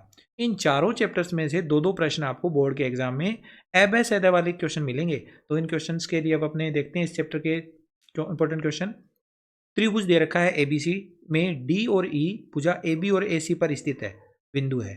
D और ई क्या है? एबी और एसी भुजा पर स्थित बिंदु है, और डीई समांतर बीसी है। डीई बीसी के समांतर है। डीई का मान 6 सेमी है, बीसी का मान 8 सेमी है, एडी का मान 3 सेमी है। तो बीडी का माप बताना है हमें। तो डायग्राम बना के इसको पूरे क्वेश्चन को सोल्व करते हैं। देखो हमारे पास इस क्वेश्चन में ए बी सी एक त्रिभुज है, और इस त्रिभुज में डी और ई भुजा ए बी और ए सी पर स्थित बिंदु है। डी और ई, ए बी और ए सी पर 2 बिंदु स्थित है, और डी ई समांतर बी सी है। ये डी ई और बी सी एक दूसरे के समानांतर है। डी ई का मान 6 सेमी है, डी ई का मान 6 सेमी, बी सी का मान 8 है, ये 8 है। ए डी का मान 3 सेमी है, ए डी का मान 3 सेमी। तो बी डी का मान बताओ। तो देखो बच्चों, इस तरह के जो क्वेश्चन होते हैं ना, इसमें आपको समरूपता को ध्यान में रखते हुए क्वेश्चन को करना है। चैप्टर नंबर 6 पूरा समरूपता पर आधारित है। तो दोनों त्रिभुजों में देखो, त्रिभुज एडीई और त्रिभुज एबीसी, इसमें 2 भुजाएं समांतर हो गई, और समांतर भुजाएं हैं तो इनका ये कोण और ये कोण अब बराबर हो गया, ये कोण और ये कोण बराबर हो गया, ये कोण दोनों में उभयनिष्ठ कोण है, तो आप यहाँ पर पूरा जब इसको लिखोगे संगत कोण बराबर हो गए दोनों, और उभयनिष्ठ कोण का भी लिख सकते थे आप, तो कोण कोण समरूपता इसमें लग गई, दोनों त्रिभुज हो गए समरूप, और समरूप त्रिभुजों की संगत भुजाओं का जो अनुपात होता है वो बराबर होता है। इन दोनों भुजाओं का जो अनुपात है ना, ये आधार छोटे वाले त्रिभुज का और बड़े वाले त्रिभुज का आधार, यानी DE बटा BC, DE बटा BC, इसका जो मान होगा ना वो छोटे वाले त्रिभुज की इस साइड वाली भुजा AD और बटा में पूरी भुजा AB, AD बटा AB के बराबर होगा। इसको जब हम सोल्व करेंगे, तिरछा गुणा करेंगे, तो AB का मान 4 आ जाएगा, AB की पूरे की वैल्यू 4 सेंटीमीटर आ गई। अब हमें तो निकालना है इसमें BD, अगर ये पूरी 4 है, उसमें से AD का मान 3 है, तो बचा हुआ मान इसका होगा, BD का मान होगा जो 1 सेंटीमीटर बन जाएगा, घटाव करके इसका आंसर आ गया। ऑप्शन नंबर है इसका राइट हो गया। ओके, आई होप आपको पूरा अच्छे से समझ में आ रहा होगा ये वीडियो। आगे इंपॉर्टेंट क्वेश्चन है, क्वेश्चन नंबर दूसरा, निम्न में से त्रिभुजों की समरूपता से संबंधित कसौटी या नियम नहीं है। इनमें से कौन सा ऐसा नियम है जो त्रिभुजों की समरूपता पर आधारित नहीं है? तो पहला नियम कौन कौन समरूपता ये भी होती है, भुजा भुजा समरूपता ये भी होती है, और भुजा कोण कोण समरूपता ये नहीं होती। भुजा कोण कोण समरूपता नहीं होती, भुजा कोण भुजा ये भी समरूपता होती है। देखो, एंगल एंगल और साइड साइड साइड भुजा, यानी साइड एंगल साइड, ये तीनों तो है समरूपता की कसौटियां या नियम, ये वाला नियम नहीं है, तो इसको टिक करना था। नेक्स्ट, इसके बाद क्वेश्चन नंबर तीसरा, यदि दो समरूप त्रिभुजों की भुजाओं का अनुपात 3:5 है, एक पहले त्रिभुज की एक भुजा की लंबाई 9 सेमी है, दो त्रिभुजों की भुजाओं का अनुपात 3:5 है, पहले त्रिभुज की एक भुजा की लंबाई 9 सेंटीमीटर है, तो दूसरे त्रिभुज की संगत भुजा की लंबाई बतानी है। पहला जो त्रिभुज है उसकी भुजा 3 होगी, तो दूसरे की 5 होगी। इसी अनुपात को आधार मानकर, क्योंकि दोनों त्रिभुज समरूप हैं, तो हमने अगली भुजा निकालनी है। तो कैलकुलेशन इसकी कैसे करेंगे? देखो, दो समरूप त्रिभुजों की संगत भुजाएं समानुपाती होती है, पहले त्रिभुज की भुजा बटा में दूसरे त्रिभुज की संगत भुजा, दोनों का जो अनुपात होगा वो जो 3:5 दिया हुआ है उसके अकॉर्डिंग हम 3/5 लिख लेंगे। AB बटा PQ हमने अपनी तरफ से लिख लिया, पहले त्रिभुज की भुजा AB और दूसरे की PQ, बराबर में 3/5। AB का मान 9 दिया हुआ है, PQ हमने ज्ञात करना है, तिरछा गुणा करके कैलकुलेशन करेंगे तो PQ का मान 15 सेंटीमीटर आ जाएगा, और वह ऑप्शन हमारा राइट आंसर हो। नेक्स्ट है, इसके बाद चौथा क्वेश्चन है, त्रिभुज ABC में DE समांतर है BC, यदि AB बराबर 8 सेमी है, AD बराबर 4 सेमी है और AE बराबर 5 सेमी है, तो EC के लंबाई बताओ। अभी यहाँ पर डायग्राम नहीं है, लेकिन जब डायग्राम बनाओगे तो आपको ये क्वेश्चन अच्छे से समझ में आएगा। देखो, ये डायग्राम मैंने बना लिया, AB का मान हमें दिया हुआ है पूरे का 8 सेंटीमीटर, AB का मान 8 सेंटीमीटर है, AD का मान 4 सेंटीमीटर है, AE का मान, AE यानी ये इतनी भुजा, AE का मान 5 सेमी है, तो बाकी हमें EC की वैल्यू बतानी है, EC की वैल्यू। तो देखो, दोनों त्रिभुजों के अंदर समरूपता तो आपको पता ही होगा, थेल्स पर में लगती है, जब ये भुजा और ये भुजा दोनों समांतर है तो भुजाओं का अनुपात होगा वो बराबर होगा। AD के बटा में DB, या फिर आप पूरी भुजा लिख सकते हो, AD के बटा में AB बराबर होगा AE बटा EC, AC, AE बटा AC, 4/8, पूरा 4 है ये यहाँ तक, और पूरी भुजा 8 है, 4/8। AE का मान 5 है और AC का मान हमने लिखना है। जब आप इसे सोल्व करोगे तो AC का मान 10 सेंटीमीटर आ जाएगा, पूरी भुजा 10 आ गई। अगर ये पूरी 10 है, उसमें से ऊपर वाला मान 5 निकाल दीजिए, बचा हुआ मान EC का होगा, 5 निकाल देंगे, माइनस कर देंगे 10 में से, तो 5 सेंटीमीटर आ जाएगा EC की वैल्यू, 5 सेंटीमीटर, यानी स ऑप्शन हमारा राइट हो गया। नेक्स्ट, इसके बाद पांचवा सवाल, 6 मीटर ऊंचाई वाले एक ऊर्ध्वाधर स्तंभ की भूमि पर छाया की लंबाई 4 मीटर है, जबकि इसी समय एक मीनार की छाया की लंबाई 28 मीटर है। मीनार की ऊंचाई होगी, मीनार की ऊंचाई बतानी है, तो इस क्वेश्चन को भी हम एक डायग्राम के द्वारा करेंगे। देखो, एक तो है कि 6 मीटर ऊंचा एक स्तंभ है, ये यहाँ पर दिया हुआ है, 6 मीटर ऊंचा एक स्तंभ है AB, इसकी छाया की लंबाई 4 मीटर है, और उसी टाइम एक और हमारे पास मीनार है, उसकी छाया की लंबाई 28 है, तो मीनार की ऊंचाई यानी PQ का मान हमने बताना है। तो बच्चों, ये क्वेश्चन किस तरह से बनता है? देखो, स्तंभ होता है वो 90 डिग्री के एंगल पे होते हैं, मीनार होती है वो भी 90 डिग्री 90 डिग्री के एंगल पे होती है, लेकिन एक समय पर बात हो रही है, जबकि इसी समय यानी उसी किसी टाइम पे के पे ऊपर बात हो रही है, और उस टाइम पे यहाँ पे जो छाया के द्वारा जो कोण बनता है ना, उस कोण को सूर्य का उनंताश कोण कहते हैं, और ये एक ही समय पर कोण किसी भी आकृति के लिए बराबर बराबर होता है। अगर यहाँ थीटा है तो यहाँ पर भी थीटा ही लिखा गया है, दोनों थीटा बराबर होंगे। तो हम क्या करेंगे? देखो, एक एक कोण तो पहले से बराबर है क्योंकि 90 डिग्री का एंगल है, दूसरा कोण, ये दोनों कोण भी बराबर हो गए, कितने भी हो सकते हैं लेकिन है ये बराबर, ये फिक्स है। तो ये दोनों बराबर, ये दोनों बराबर, तो दोनों दो दो कोण बराबर होने पे ये दोनों त्रिभुज समरूप त्रिभुज बन जाएंगे, इनकी भुजाओं का अनुपात बराबर होगा। AB के बटा में PQ लिख दो, और BC के बटा में QR लिख दो, AB बटा PQ बराबर BC बटा QR। सोल्व करोगे तो PQ का मान 42 सेंटीमीटर आएगा, और 42 सेंटीमीटर हमारे ऑप्शन में द ऑप्शन में दिया हुआ है, तो द ऑप्शन हमारा राइट हो गया। नेक्स्ट इसके बाद अगला क्वेश्चन है अगला चैप्टर है चैप्टर नंबर 7 निर्देशांक ज्यामिति। इसमें से भी एक क्वेश्चन आपको बोर्ड के एग्जाम में देखने को मिलेगा। 1 अंक का एक प्रश्न आएगा इस चैप्टर में से, तो देख लेते हैं इसके इंपॉर्टेंट क्वेश्चन। पहला क्वेश्चन है कि वृत्त का केंद्र वृत्त के व्यास को किस अनुपात में विभाजित करता है। वृत्त का जो केंद्र होता है ना, वो व्यास को किस अनुपात में डिवाइड करता है। तो इसको आप समझ सकते हो, हमारे पास जो वृत्त का केंद्र होता है ना, वो व्यास का मध्य बिंदु होता है। पूरा व्यास खींचो, उसके बीचों बीच जो पॉइंट होगा वो वृत्त का केंद्र होगा। और केंद्र बिंदु आपको याद होगा, व्यास का मध्य बिंदु होने के कारण व्यास को 2 बराबर भागों में डिवाइड करेगा, 1:1 के अनुपात में डिवाइड करेगा। 1:1 यानी द ऑप्शन इसका सही हो गया। नेक्स्ट इंपॉर्टेंट क्वेश्चन है क्वेश्चन नंबर 2। किसी बिंदु का भुज 4 है और कोटि -3 है, वह बिंदु किस चतुर्थांश में स्थित होगा। काफी इंपॉर्टेंट क्वेश्चन है, इस तरह का क्वेश्चन एग्जाम में पूछा जा सकता है, ध्यान दीजिएगा। भुज और कोटि आखिर ये होती क्या है। किसी बिंदु के जो निर्देशांक होते हैं ना, उसमें पहले भुज लिखा जाता है, बाद में कोटि लिखी जाती है। यानी एक्स की जो निर्देशांक होते हैं उसे भुज कहते हैं और वाई निर्देशांक को कोटि कहा जाता है। भुज तो हो जाएगा 4, कोटि हो जाएगा -3। अब ये वाली वैल्यू है ना, इसमें आप देखो पहला मान प्लस का है, दूसरा माइनस का, यानी जो वैल्यू है ना वो प्लस की और माइनस की। पहली वैल्यू प्लस, दूसरी वैल्यू माइनस। अब आपको यहाँ पर मैंने कार्तीय तल दिखाया है, कार्तीय तल के 4 भाग हो गए, प्रत्येक भाग एक चतुर्थांश कहलाता है। ये प्रथम चतुर्थांश है, ये द्वितीय चतुर्थांश है, ये तृतीय और ये चतुर्थ। पहले चतुर्थांश में ये वाला एक्स एक्स अक्ष है, ये इतना है यहाँ तक, ये प्लस के मान होते हैं इसके ऊपर सारे, और ये वाई है, इसके ऊपर भी प्लस के होते हैं। तो इनके बीच में जो भी बिंदु आएगा वो प्लस का ही रहेगा, एक्स भी प्लस का, वाई भी प्लस का।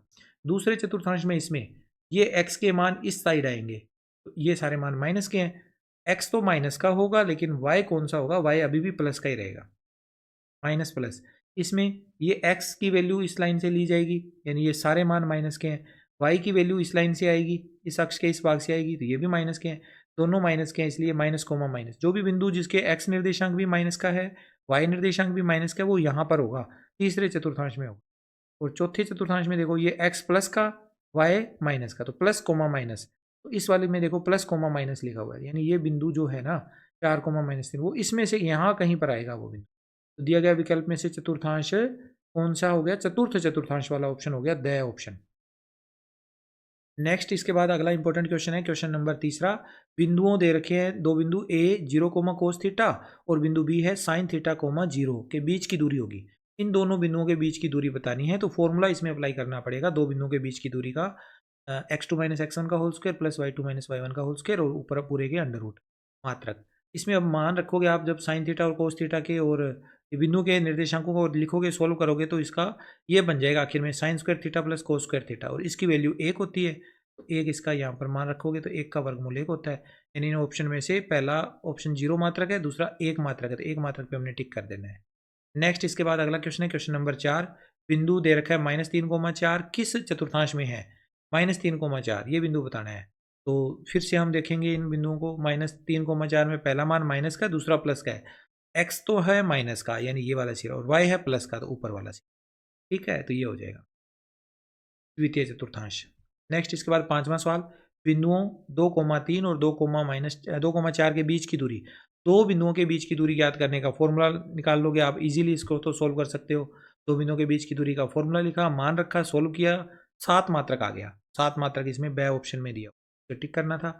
नेक्स्ट इसके बाद क्वेश्चन नंबर 6। बिंदुओं ए -6,7 और बिंदु बी है -1, -5 के बीच की दूरी होगी। दोनों बिंदुओं में काफ़ी सारे माइनस लगे हुए हैं, तो इसको थोड़ा समझा देता हूँ। देखो, दो बिंदुओं के बीच की दूरी का फॉर्मूला लिखना है, फिर x2 यानी दूसरे बिंदु का निर्देशांक -1, फिर माइनस माइनस लगा दिया, फिर x1 खुद माइनस का है, माइनस का 6 है, तो वो माइनस पहले वाले माइनस के कारण प्लस का 6 हो गया, और इस पूरे के ऊपर होल स्क्वायर। फिर y2 कितना है, माइनस का 5, फिर y1 कितना है, माइनस प्लस का 7, वो माइनस का 7 हो जाएगा।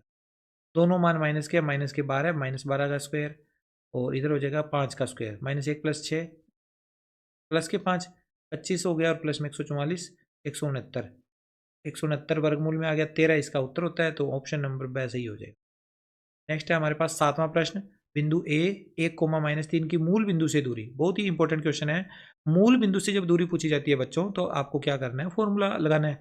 फॉर्मूला क्या होता है, बिंदु ए x, y की मूल बिंदु से दूरी x² + y²। ये वाला फॉर्मूला इसमें अप्लाई करोगे, यानी 1 का स्क्वायर -3 का स्क्वायर, दोनों का स्क्वायर करके जोड़ दो, √10 मात्रक इसका उत्तर आ जाएगा। यानी ऑप्शन नंबर हमारा सही हो गया। इसके बाद अगला इंपॉर्टेंट क्वेश्चन है बिंदु 8वां क्वेश्चन ए कोमा माइनस दो ए कोमा 2b और बिंदु बी है 2a कोमा बी के बीच की दूरी बतानी है इन चार ऑप्शन में से। सोल्व करके देखना पड़ेगा ये तो बच्चों। दो बिंदुओं के बीच की दूरी का फॉर्मूला लिख लिया, x2 माइनस x1 हो जाएगा 2a माइनस ए और इधर हो गया b माइनस 2b, ए स्क्वायर प्लस माइनस बी का होल स्क्वायर, माइनस बी का होल स्क्वायर खोलेंगे तो ये बी स्क्वायर ही आएगा, ए स्क्वायर प्लस बी स्क्वायर मात्रक आ गया। फिर इसके बाद ऑप्शन नंबर हमारा देख लिया हमने, ए ऑप्शन सही है या ए ऑप्शन सही है। 9वां प्रश्न है इन दोनों बिंदुओं के बीच की दूरी। बीच की दूरी वाले तो इजी क्वेश्चन होते हैं, आप इनको इजीली सोल्व कर सकते हो। दो बिंदुओं के बीच की दूरी का फॉर्मूला लिखा, पी क्यू का मान हमने यहाँ से निकाला, 5 मात्रक आ गया, 5 मात्रक पे आपने टिक करना है। नेक्स्ट इसके बाद अगला है इंपॉर्टेंट क्वेश्चन, क्वेश्चन नंबर 10वां। बिंदु 3 कोमा माइनस 2 की एक्स अक्ष से दूरी है। एक्स अक्ष से दूरी कैसे निकालते हैं बच्चों? एक्स अक्ष से दूरी निकालने के लिए वाई निर्देशांक को देखा जाता है, और वाई अक्ष से दूरी अगर निकालनी है तो एक्स निर्देशांक को देखा जाता है। अब देखने का मतलब ये है कि वाई निर्देशांक को हमने देख लिया, वाई निर्देशांक जो भी है ना उसकी पॉजिटिव वैल्यू ही लेनी है, माइनस को इग्नोर करना है। जैसे हमसे एक्स अक्ष की दूरी पूछी है तो एक्स अक्ष के लिए हम एक्स को छोड़ दो, वाई को पकड़ो, वाई का मान -2 है, -2 है, इसका मतलब माइनस को हटा दीजिए, 2 बच जाएगा और 2 मात्रक इसका उत्तर आ जाएगा। सपोज करो कि यहाँ पूछा जाता वाई मात्रा, वाई अक्ष से दूरी, तो वाई अक्ष से दूरी वाई को छोड़ दो, एक्स देखो कितना है 3 है, 3 प्लस का है तो यहाँ पर प्लस का ही आएगा। ठीक है, तो ये थे हमारे क्वेश्चन नंबर 1 से 10 चैप्टर नंबर 7 में निर्देशांक ज्यामिति के। अब अध्याय 8वां स्टार्ट हो रहा है जिसमें त्रिकोणमिति का परिचय, जिसका नाम है। एक प्रश्न इसमें से भी आपको बोर्ड के एग्जाम में देखने को मिलेगा। और ट्रिग्नोमेट्री या त्रिकोणमिति कह लो, ये काफ़ी बच्चों को डाउटफुल रहती है। इनमें से बहुत से बच्चे ऐसे होते हैं जो इससे डरते हैं, तो डरना नहीं है बच्चों। यहाँ पर आप क्वेश्चन देखिए इसके। सबसे पहले क्वेश्चन, इसका पहला ही क्वेश्चन देखो कैसा है, इंपॉर्टेंट क्वेश्चन। क्वेश्चन नंबर पहला दिया हुआ है, कोस 60 डिग्री का मान है, 60 डिग्री कोस की वैल्यू बतानी है। लेकिन अब यहाँ पर नीचे तो आंसर में कुछ और ही लिखा हुआ है। कोस 60 का मान निकाल के फिर इन चार ऑप्शन में से देखना है कि कौन उसके बराबर आ रहा है। तो कोस 60 डिग्री का जो मान होता है ना वो कितना होता है, 1/2 होता है। कोस 60 डिग्री का मान 1/2 होता है। तो अब इन चार ऑप्शन में से देखो, साइन 60 का मान √3/2 होता है, सेक 60 का मान 2 होता है, साइन 30 का मान 1/2 होता है, सेक 30 का मान क्या होता है, 2/√3 होता है। तो हमें तो 1/2 लाना है, 1/2 इस साइन वाले मान पे आया, साइन 30 डिग्री का, तो इसको अपने टिक करना था। नेक्स्ट है क्वेश्चन नंबर दूसरा, cos 30 degree cos 60 degree minus sine 30 degree sine 60 degree का मान है। तो इसमें मान रख के सोल्व करना है, सारणी आपको बनानी आनी चाहिए। देखो इसमें पहले मैंने सवाल नोट किया, फिर कोस 30 डिग्री का मान लिख दिया, कोस 60 डिग्री का मान लिख दिया, माइनस साइन 30 का और साइन 60 का मान लिख दिया। सारे मान लिखाने के बाद में फिर कैलकुलेशन करी तो 0 उत्तर आ गया। 0 उत्तर आने के लिए हमने फिर ऑप्शन ए को टिक कर दिया। ठीक है, नेक्स्ट इसके बाद क्वेश्चन नंबर थर्ड, कोस 45 डिग्री कोसेक 45 डिग्री का मान होगा। ये भी अच्छा क्वेश्चन है। कोस 45 डिग्री इंटू में कोसेक 45 डिग्री, तो कोस 45 का मान 1/√2 और साइन कोसेक 45 का मान √2, दोनों आपस में कैंसिल हो गया, एक बच गया। तो एक बच गया, यानी विकल्प ए सही विकल्प माना जाएगा। नेक्स्ट इसके बाद अगला क्वेश्चन है question number 4, ten square 30 degree का मान है। टेन 30 का मान 1/√3 होता है, और 1/√3 का जब स्क्वायर करेंगे तो कितना आएगा, 1/3 आएगा। ठीक है, 1/3 सही होगा। टेन स्क्वायर 30 डिग्री का मान 1/√3 का होल स्क्वायर, 1/3 इसका राइट आंसर है। फिर इसके बाद अगला है 5वां सवाल, निम्न में से 1 + tan स्क्वायर थीटा का मान होता है। 1 + tan स्क्वायर थीटा का मान सर्वसमीका नंबर 2, उसको देखेंगे। सर्वसमीका नंबर 2 होती है 1 + tan स्क्वायर थीटा बराबर sec square theta, 1 + tan square theta equal to sec square theta. तो डी ऑप्शन हमारा राइट हो गया। ठीक है, आगे है इसके बाद छठा सवाल, 2 sin 30 डिग्री बटा कोस 60 डिग्री का मान होगा। 2 sin 30 बटा कोस 60 मान रख के ये सोल्व करना पड़ेगा। चार ऑप्शन हमारे पास हैं। 2 इंटू में साइन 30 का मान 1/2 और बटा में कोस 60 का मान भी, साइन 30 का मान 1/2 और कोस 60 डिग्री का मान भी 1/2। 1/2 से 1/2 कैंसिल, केवल 2 बच गया। तो विकल्प कौन सा सही हुआ, विकल्प नंबर पहला। निम्न में से 10a के बराबर पद नहीं है। इनमें से कौन सा ऐसा मान है जो 10a के बराबर नहीं आ रहा। 1/cot a ये 10 होता है, साइन a बटा कोस a ये भी 10 होता है, साइन a बटा सेक a ये थोड़ा देखना पड़ेगा, साइन a बटा सेक a। तो देखते हैं, देखो साइन a बट इंटू में है सेक a, सेक को हम लिख सकते हैं 1/कोस, साइन a इंटू 1/कोस यानी साइन a बटा कोस a, तो ये आ जाएगा 10a। ठीक है, नेक्स्ट इसके बाद 8वां क्वेश्चन है, 1 - कोस स्क्वायर थीटा का मान होगा। 1 - cos square theta, 1 - cos square theta सर्व समीकरण नंबर पहली ही हमारे पास है। Sine square theta plus cos square theta का मान 1 होता है, तो यहाँ से साइन स्क्वायर थीटा का मान अगर देखा जाए तो 1 - कोस स्क्वायर थीटा होगा। 1 के माइनस में कोस स्क्वायर थीटा को ले जाएंगे तो इधर साइन स्क्वायर थीटा बच जाएगा, तो ब ऑप्शन हमारा राइट हो गया। नेक्स्ट इसके बाद है निम्न में से किसका मान शून्य है। इन सारे ऑप्शन में से किसका मान 0 आ रहा है। साइन 90 का मान 1 होता है, कोस 90 डिग्री का मान 0 होता है, टेन 90 डिग्री का मान इन्फिनिटी होता है और कोसेक 90 डिग्री का मान 1 होता है। तो 0 पूछे किसका आ रहा है, तो 0 आ रहा है कोस 90 का। कोस 90 पे टिक कर दो। फिर इसके बाद क्वेश्चन नंबर 10वां, इसी न्यून कोण थीटा के लिए साइन थीटा बराबर 5/3 है दिया है, तो थीटा होगा, थीटा का मान बताना है इनमें। तो इस क्वेश्चन के लिए देखो, सबसे पहले आप साइन थीटा का मान 5/3 बराबर में 1.66, ये वैल्यू आ गई 5/3 को डिवाइड करने पर। अब साइन के मान जब अगर हम न्यून कोण की बात करते हैं ना, तो थीटा के ऊपर साइन का मान 0 से 90 के बीच वाला मान होता है। ठीक है, 0 से 1 के बीच वाला मान होता है 90 डिग्री तक के कोण पर। 0 डिग्री पर 0 होता है, 30 डिग्री पे 1/2 होता है, 45 डिग्री पे 1/√2 होता है और 90 डिग्री पर 1 होता है। इनके बीच में ही चलता है। लेकिन ये तो मान एक से बड़ा हो गया, ये 1 से बड़ा हो गया, तो ऐसा संभव नहीं हो सकता। साइन थीटा बराबर 5/3 संभव ही नहीं है। वैसे भी अगर फार्मूला देखें तो लंब बटा कर्ण, लंब कभी कर्ण से बड़ा नहीं हो सकता, कर्ण ही हमेशा बड़ा होता है। तो वैसे भी आप आंसर निकाल सकते थे इसका, तो ये आंसर हो गया हमारा सही। नेक्स्ट इसके बाद हमारा अगला चैप्टर आता है त्रिकोणमिति के अनुप्रयोग। ये चैप्टर भी काफ़ी इंपॉर्टेंट है और यहाँ से 3 बहुवैकल्पिक प्रश्न आपको परीक्षा में देखने को मिलेंगे। काफ़ी अच्छा चैप्टर है ये, 3 प्रश्न आपको परीक्षा में देखने को मिलेंगे इसमें से। तो आइए इस चैप्टर के भी हम इंपॉर्टेंट क्वेश्चन देख लेते हैं। सबसे पहले हमारे पास पहला क्वेश्चन है इस चैप्टर में से, एक मीनार की ऊंचाई 15 मीटर है, यदि किसी समय सूर्य का उनताश कोण 45 डिग्री हो तो उस समय मीनार की छाया की लंबाई होगी। तो याद रख लीजिए बच्चों, जितनी ऊंचाई होती है उतनी ही उसकी छाया हो जाती है, यदि कोण 45 डिग्री का है। कोण कितने डिग्री का है, 45 डिग्री का। तो लंब और आधार बराबर हो जाते हैं 45 डिग्री पर। फिर भी अगर आप सोल्व करना चाहो तो सोल्व करके भी देख सकते हो। देखो 45 डिग्री के कोण पर ऊंचाई तो 15 मीटर है, ये वाली भुजा ज्ञात करनी है। तो लाल बटा कक्का से आप देखोगे लंब बटा आधार वाला फॉर्मूला लगेगा, बराबर में टेन थीटा। लंब का मान 15 है, आधार ए बी हमें ज्ञात नहीं है, टेन 45 डिग्री का मान 1 होता है, क्रॉस मल्टीप्लाई करोगे तो ए बी का मान 15 आ जाएगा। इस तरह से ये क्वेश्चन करना था। आगे दूसरा क्वेश्चन है, किसी समय एक भवन की ऊंचाई उसकी छाया की लंबाई का अनुपात है। भवन की ऊंचाई और उसकी छाया की लंबाई का अनुपात √3:1 है। इस समय सूर्य का उन्नयन कोण का मान होगा। बहुत ही इंपॉर्टेंट क्वेश्चन है, अच्छा क्वेश्चन है ये, और इस तरह के क्वेश्चन भी एग्जाम में आते होते हैं। कोण का मान हमसे पूछ लिया जाता है, कैसे करोगे। देखो हमारे पास हमें अनुपात दिया हुआ है ऊंचाई का और लंबाई का, छाया की लंबाई। ये ऊंचाई होती है, ये छाया की लंबाई होती है। अनुपात क्या है, 3 √3:1।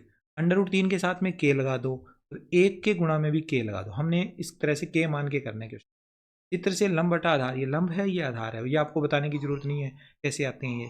थीटा कोण के सामने वाली भुजा लंब होती है, नीचे वाली भुजा ये आधार होती है, तिरछी भुजा कर्ण होती है। ये आपको इस तरह से पता लगाना है। अब देखो √3 बटा इंटू के और बटा में भी के, ये आपस में कट गए। √3 बराबर आ गया टेन थीटा, और √3 टेन 60 डिग्री की वैल्यू होती है। टेन थीटा की वैल्यू आ जाएगी टेन 60 डिग्री, यानी थीटा का मान 60 डिग्री आ गया। तो विकल्प सही हो गया। ठीक है, नेक्स्ट इसके बाद अगला क्वेश्चन है क्वेश्चन नंबर 3। किसी समय 6 मीटर ऊंचे एक खंबे की परछाई 9 मीटर है, तो उसी समय एक मीनार जिसकी ऊंचाई 10 मीटर है की परछाई की लंबाई होगी। तो ये चैप्टर नंबर 6 में भी क्वेश्चन आया था, इसी तरह का ये 9 नंबर चैप्टर में भी बनता है। कोण नहीं दिया हुआ, लेकिन फिर भी ये क्वेश्चन हमारा हो जाएगा। देखो लंब बटा आधार बराबर टेन थीटा होता है, छाया और ऊंचाई जो होती है लंब और आधार ही होते हैं। तो इधर पहले वाले में हल करेंगे, लंब कितना है 6 और ये है ऊंचाई 9। 6 बटा लंब और आधार, लंब तो है 6 और आधार है 9। 6/9 बराबर टेन थीटा, 6/9 3 के पारे से कटेगा 2/3 बराबर टेन थीटा। इसको हमने एक बार लिख लिया अलग। फिर दूसरे वाले त्रिभुज, इस त्रिभुज में भी कोण तो सेम ही होगा ना, तो लंब बटा आधार बराबर टेन थीटा। तो लंब हमें 10 दिया हुआ है, ये वाली भुजा, आधार पी क्यू का हमें पता नहीं है। अब टेन थीटा की जगह हम टेन थीटा ना लिखकर टेन थीटा का मान 2/3 भी लिख सकते हैं। 2/3 लिख के फिर तिरछा गुणा किया तो पी क्यू का मान आ गया 15 मीटर, यानी 15 मीटर उसकी छाया की लंबाई होगी। थर्ड क्वेश्चन के बाद अगला है तो चौथा क्वेश्चन, भूमि से 60 मीटर की ऊंचाई पर उड़ रही पतंग की डोरी भूमि से 45 डिग्री का कोण बनाती है। डोर की लंबाई बताओ। 4 ऑप्शन इसमें भी दिए हुए हैं। 60 मीटर की ऊंचाई पर एक पतंग उड़ रही है। देखो ये 60 मीटर की ऊंचाई है, यहाँ से पतंग उड़ाई जा रही है और भूमि के साथ 45 डिग्री का कोण बन रहा है। हमें डोरी की लंबाई यानी ये वाली भुजा ज्ञात करनी है। 90 डिग्री के बिल्कुल सामने वाली भुजा कर्ण, कर्ण ज्ञात करना है। लंब हमें दिया हुआ है के और एल, ये साइन थीटा का फॉर्मूला होता है लंब बटा कर्ण। बराबर साइन थीटा। लंब कितना है 60, कर्ण हमें AC ज्ञात करना है, साइन 60 का मान 1/√2, तिरछा गुणा करोगे AC का 1 से AC और 60 का √2 से 60 √2, तो C यानी स ऑप्शन हमारा सही हो गया। नेक्स्ट इसके बाद पांचवा सवाल, एक मीनार के तल से 90 मीटर की दूरी पर स्थित एक बिंदु से मीनार के शिखर का उन्नयन कोण 30 डिग्री है। मीनार की ऊंचाई होगी, मीनार के तल से 90 मीटर की दूरी पर एक बिंदु है, उस बिंदु से शिखर का उन्नयन कोण 30 डिग्री है, मीनार की ऊंचाई बतानी है। तो डायग्राम में देखो, इस पॉइंट से 90 मीटर की दूरी पर यहाँ पर एक बिंदु है, उससे शिखर का उन्नयन कोण 30 डिग्री है। मीनार की ऊंचाई यानी ये वाली BC बतानी है। AB तो हो गया आधार, BC हो गया लंब। लंब और आधार वाला टेन थीटा वाला फार्मूला इसमें अप्लाई कर दो। BC का मान हमने ज्ञात करना है, AB का मान हमें 90 दिया हुआ है, टेन 60 का मान 1/√3 होता है, तिरछा गुणा कर हमारा आंसर आखिर में आ जाएगा 30 √3 मीटर। ठीक है, ये हमारा राइट आंसर हो गया, तो आप ऑप्शन स पे टिक कर दोगे। नेक्स्ट इसके बाद छठा क्वेश्चन है, एक ध्वज दंड की लंबाई उसकी छाया की लंबाई के बराबर है, इस समय सूर्य के उन्नयन कोण की माप होगी। ध्वज दंड की छाया की लंबाई और उसकी ऊंचाई दोनों आपस में हो रही है बराबर। ध्वज दंड की लंबाई या ऊंचाई और उसकी छाया की लंबाई बराबर है, और बराबर कब होते हैं, जब 45 डिग्री का कोण बनता है। टेन थीटा का मान 45 डिग्री है ना, थीटा का मान तब होता है। लंब बटा आधार दोनों को अगर एक्स एक्स मान लें तो एक आ जाएगा, एक बराबर टेन थीटा, तो एक का मान आ जाएगा 10 45, तो थीटा बराबर 45। ये मैंने आपको पहले ही बता दिया। अगला इंपॉर्टेंट क्वेश्चन है, एक पहाड़ी का ढलान क्षैतिज से 30 डिग्री का कोण बनाता है, यदि शिखर तक पहुंचने में 1000 मीटर चलना पड़ता है तो पहाड़ी की ऊंचाई बताओ। तो इसका एक डायग्राम बना के हम इसे सोल्व कर सकते हैं। सबसे पहले आप देखो, एक हमने पहाड़ी की ढलान बना दी, ये ऊंचाई हो गई और ये हो गया AB। अब पहाड़ी की ऊंचाई यानी हमें BC ज्ञात करना है, ये AC हमें दिया हुआ है, कोण भी हमें दिया हुआ है 30 डिग्री। कोण के सामने वाली भुजा, जिस कोण की बात हो रही है उसके सामने वाली भुजा लंब है, आधार और कर्ण। तो लंब ज्ञात करना है, कर्ण दिया हुआ L/K यानी लंब बटा कर्ण साइन थीटा वाला फार्मूला लगा के सोल्व करोगे तो BC का मान कितना आ गया, 500 मीटर आ गया। ये ऊंचाई कितनी है पहाड़ी की, 500 मीटर ऊंचाई पर है। ठीक है, नेक्स्ट, सूर्य के उन्नयन कोण में वृद्धि होने से किसी स्तंभ की परछाई की लंबाई में क्या परिवर्तन होता है। सूर्य का उन्नयन कोण जैसे जैसे बढ़ेगा छाया की लंबाई कम होती जाएगी। सूर्य का उन्नयन कोण पर छाया की लंबाई कम होती जाती है, परछाई की लंबाई कम होती जाती है डिटेल में आप। ठीक है, किसी टेलीफोन के खंभे की भूमि से ऊंचाई 8 मीटर है। टेलीफोन का एक खंभा है, उसको जमीन से 8 मीटर की ऊंचाई पर लगाया गया है, 8 मीटर की ऊंचाई ऊंचा रखा गया उसे। ठीक है, उसके ऊपरी सिरे से बंधा हुआ तार भूमि के साथ 45 डिग्री का कोण बनाता है। भूमि के साथ उसकी एक तार बांधी गई है, ऊपर शिखर के साथ तार की लंबाई बतानी है, √2 का मान 1.41 प्रयुक्त करना है। तो पहले तो इसका एक डायग्राम बनाते हैं, फिर इस क्वेश्चन को आगे समझते हैं। देखो ये एक डायग्राम है, ये 8 मीटर ऊंचा एक खंभा है, इसके इस पॉइंट से एक तार भूमि पर बांधी गई है, 45 डिग्री का कोण बन रहा है। हमें तार की लंबाई ये वाली साइड ज्ञात करनी है, लंब बटा कर्ण बराबर साइन थीटा। तो वैल्यू रख के सोल्व करोगे तो 8 √2 आएगा, और 8 √2 में √2 का मान 1.41 रख के सोल्व करने पर 11.28 आ गया। विकल्प नंबर ऐसे ही हो गया। इसके बाद अगला इंपॉर्टेंट क्वेश्चन है इस चैप्टर में से, एक संचार मीनार के आधार की ओर गति करने पर कार द्वारा मीनार के शिखर के साथ बनाया गया उन्नयन कोण। कार के आधार की ओर गति की जा रही है, कार के द्वारा और मीनार के आधार की ओर, तो उन्नयन कोण में क्या अंतर आएगा। तो उन्नयन कोण क्या होगा, जैसे जैसे पास आते जाएंगे ना उन्नयन कोण बढ़ता जाता है, तो कम होता जाता है, अपरिवर्तित रहता है, एक बार कम होकर पुनः बढ़ने लगता है या बढ़ता जाता है। तो ऑप्शन इसका सही होगा, पास आने पर उन्नयन कोण बढ़ता है। जैसे जैसे मीनार के आधार की ओर गति करती है कार द्वारा, मीनार के शिखर के साथ बनाया गया कोण बढ़ता जाता है। विकल्प जैसे ही हो गया। तो ये था चैप्टर नंबर 9, जिसके इंपॉर्टेंट क्वेश्चन मैंने आपको बताए। इसके बाद हम अगला चैप्टर करते हैं, अध्याय 10 वृत्त। इस अध्याय में से एक प्रश्न आएगा एबेसेडे वाला, तो देख लेते हैं इस अध्याय के इंपॉर्टेंट क्वेश्चन। पहला इसमें से है, वृत्त के बाहर स्थित किसी बिंदु से वृत्त पर कितनी स्पर्श रेखाएं खींची जा सकती है। वृत्त के बाहर अगर कोई बिंदु है तो उस बिंदु से वृत्त पर कितनी स्पर्श रेखाएं खींच सकते हैं। तो आप इस डायग्राम को देखिए बच्चों, ये बाहर बिंदु P है, इस P बिंदु से दो स्पर्श रेखाएं PA और PB, केवल दो स्पर्श रेखाएं हम खींच सकते हैं, इसलिए इस चार ऑप्शन में से तय ऑप्शन पे हमने टिक करना है जिसमें लिखा हुआ है दो। तो दो ऑप्शन इसकी स्पर्श रेखाएं होगी बाहर स्थित किसी बिंदु से। इसके बाद अगला प्रश्न है, एक वृत्त की कितनी स्पर्श रेखाएं हो सकती है। बहुत इंपॉर्टेंट क्वेश्चन है, एक वृत्त के ऊपर कितनी स्पर्श रेखाएं हो सकती है, ये है इस प्रश्न में पूछा हुआ। तो देखो कोई बिंदु के बारे में नहीं बताया हुआ, तो वृत्त के ऊपर कितनी स्पर्श रेखाएं हो सकती है। तो डायग्राम में देखो मैंने काफी सारी स्पर्श रेखाएं यहाँ पर खींच के भी बताई है। वृत्त का प्रत्येक बिंदु एक स्पर्श बिंदु होता है, जिसमें से एक स्पर्श रेखा अवश्य गुजरती है। तो काफी सारे बिंदुओं मिलकर एक वृत्त बनाते हैं, अनंत बिंदुओं के द्वारा बनता है। तो अनंत स्पर्श रेखाएं हम इसका आंसर लिखेंगे। एक वृत्त पर कितनी स्पर्श रेखाएं हो सकती है, अनंत। ओके, इसके बाद नेक्स्ट है क्वेश्चन नंबर 3। वृत्त पर स्थित बिंदु P से खींची गई स्पर्श रेखाओं की अधिकतम संख्या होगी। वृत्त के ऊपर एक बिंदु है P, उस बिंदु से कितनी स्पर्श रेखाएं खींच सकते हैं? तो वृत्त के ऊपर अगर बिंदु स्थित है जैसे P बिंदु, तो उससे केवल एक स्पर्श रेखा खींच सकते हैं हम। जैसे यहाँ डायग्राम में आपको दिख रहा होगा, वृत्त की परिधि के ऊपर अगर कोई बिंदु दिया हुआ है तो उससे केवल एक स्पर्श रेखा खींची जा सकती है। नेक्स्ट है क्वेश्चन नंबर 4, जिसमें पूछा गया है एक वृत्त की दो स्पर्श रेखाओं के मध्य 75 डिग्री का कोण है। दो स्पर्श रेखाएं हैं जो एक दूसरे को 75 डिग्री के कोण पर मिलती है। इनके स्पर्श बिंदुओं के द्वारा केंद्र पर अंतरित कोण का मान होगा। स्पर्श रेखाओं के बीच का कोण तो है 75 डिग्री, और जो स्पर्श बिंदु है वो केंद्र पर कितने डिग्री का कोण बनाएंगे, ये पूछा गया प्रश्न में। डायग्राम आप देखो, ये दो स्पर्श रेखाएं हैं PA और PB, यहाँ 75 डिग्री का कोण बन रहा है, और स्पर्श बिंदु A और B के द्वारा केंद्र पर बनाए गए कोण थीटा का मान हमने बताना है। तो आपको पता होना चाहिए बच्चों कि ये कोण और ये कोण एक दूसरे के संपूरक होते हैं। दो स्पर्श रेखाओं के मध्य बना कोण स्पर्श बिंदुओं के द्वारा केंद्र पर अंतरित कोण का संपूरक होता है। तो थीटा और 75 डिग्री दोनों का जोड़ 180 डिग्री होगा। तो 180 डिग्री में से ये 75 इधर आके माइनस हो जाएंगे, 105 डिग्री बच जाएगा। तो 4 ऑप्शन में से ब ऑप्शन में लिखा हुआ है 105 डिग्री, इस पर हमने टिक करना था। ओके, ये भी अच्छा क्वेश्चन था। आगे है 5वां प्रश्न। किसी वृत्त के अभ्यंतर भाग में स्थित किसी बिंदु से वृत्त पर कितनी स्पर्श रेखाएं खींची जा सकती है? ये भी स्पर्श रेखाओं की संख्या पूछी गई है। अगर कोई बिंदु वृत्त के अभ्यंतर भाग में, अभ्यंतर यानी वृत्त के अंदर है, तो उससे कितनी स्पर्श रेखाएं खींच सकते हैं? तो इसका डायग्राम अगर आप बनाओगे तो देखो, ए बिंदु वृत्त के अभ्यंतर में है। इस ए बिंदु से हम कोई भी रेखा खींच दें ए से होती हुई, वो वृत्त के ऊपर स्पर्श रेखा बनेगी नहीं, वृत्त को दो बिंदुओं पर काट देगी। ठीक है, और स्पर्श रेखा क्या होती है? वृत्त को एक बिंदु पर स्पर्श करके गुजरती है। तो ये तो पी और क्यू दो बिंदुओं पर काट रही है रेखा। अगर मैं यहाँ से ऐसे खींचूंगा तो भी दो बिंदुओं पे कटेगी, इस तरह से भी लाइन खींची गई है वो भी दो बिंदुओं पर कटेगी। इसलिए वृत्त के अभ्यंतर से कोई भी स्पर्श रेखा हम खींच नहीं सकते। इस वाली रेखा को छेदक रेखा कहते हैं, ये भी याद रखना। जो बिंदु वृत्त को दो बिंदुओं पर काटती हुई गुजरती है उसे छेदक रेखा कहते हैं। इसका उत्तर तो 0 आएगा, लेकिन अगर ये क्वेश्चन आ जाए कि अभ्यंतर भाग से खींची गई रेखा को क्या कहते हैं, तो छेदक रेखा कहा जाता है।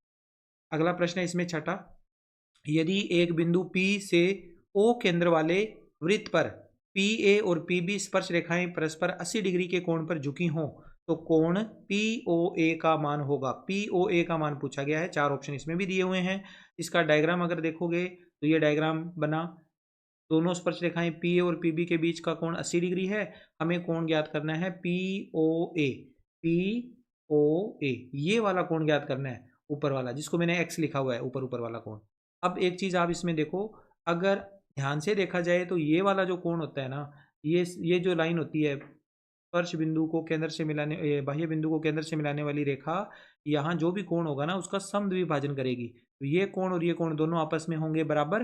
बराबर कोण होने के कारण दोनों को आप x मान लीजिए। तो ये पूरा कोण AOB, x और x 2x हो जाएगा। 2x प्लस 80 डिग्री बराबर में हो जाएगा 180 डिग्री, क्योंकि ये कोण और ये कोण एक दूसरे के संपूरक होते हैं। संपूरक कोणों का योग 180 डिग्री होता है। तो 2x बराबर आ जाएगा 180 माइनस 80 डिग्री, 100 डिग्री। x की वैल्यू आ जाएगी 100 डिग्री बटा 2 यानी 50 डिग्री। x की वैल्यू 50 डिग्री है तो कोण POA का मान 50 डिग्री आ जाएगा। 4 ऑप्शन में से पहला ऑप्शन हमारा राइट हो गया। नेक्स्ट है इसके बाद अगला प्रश्न, प्रश्न संख्या 7वां। वृत्त के व्यास के सिरों से होकर गुजरने वाली स्पर्श रेखा के बारे में सत्य कथन है। वृत्त के व्यास के सिरों से होकर गुजरने वाली स्पर्श रेखाओं के बारे में सत्य कथन बताना है। तो दोनों स्पर्श रेखाएं परस्पर लंबवत होती है, दोनों स्पर्श रेखाएं समांतर होती है, स्पर्श रेखाएं केंद्र से होकर गुजरती है, या सभी कथन सत्य है। तो ये देखो, व्यास के सिरों से होकर गुजरने वाली ये दोनों लाइन है ना, जो ये दोनों लाइन एक दूसरे के समांतर होती है। मैंने यहाँ डिटेल में भी बताया है। स्पर्श रेखा के स्पर्श बिंदु पर त्रिज्या द्वारा अंतरित कोण का अनुमान 90 डिग्री होता है। यहाँ 90 डिग्री का कोण बनेगा, यहाँ भी 90 डिग्री का कोण बनेगा।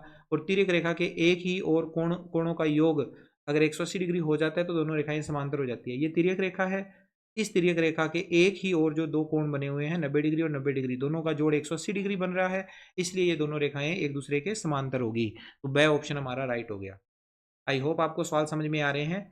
अगला है इसमें, वृत्त तथा उस पर खींची गई स्पर्श रेखा का उभयनिष्ठ बिंदु कहलाता है। बहुत ही अच्छा क्वेश्चन है।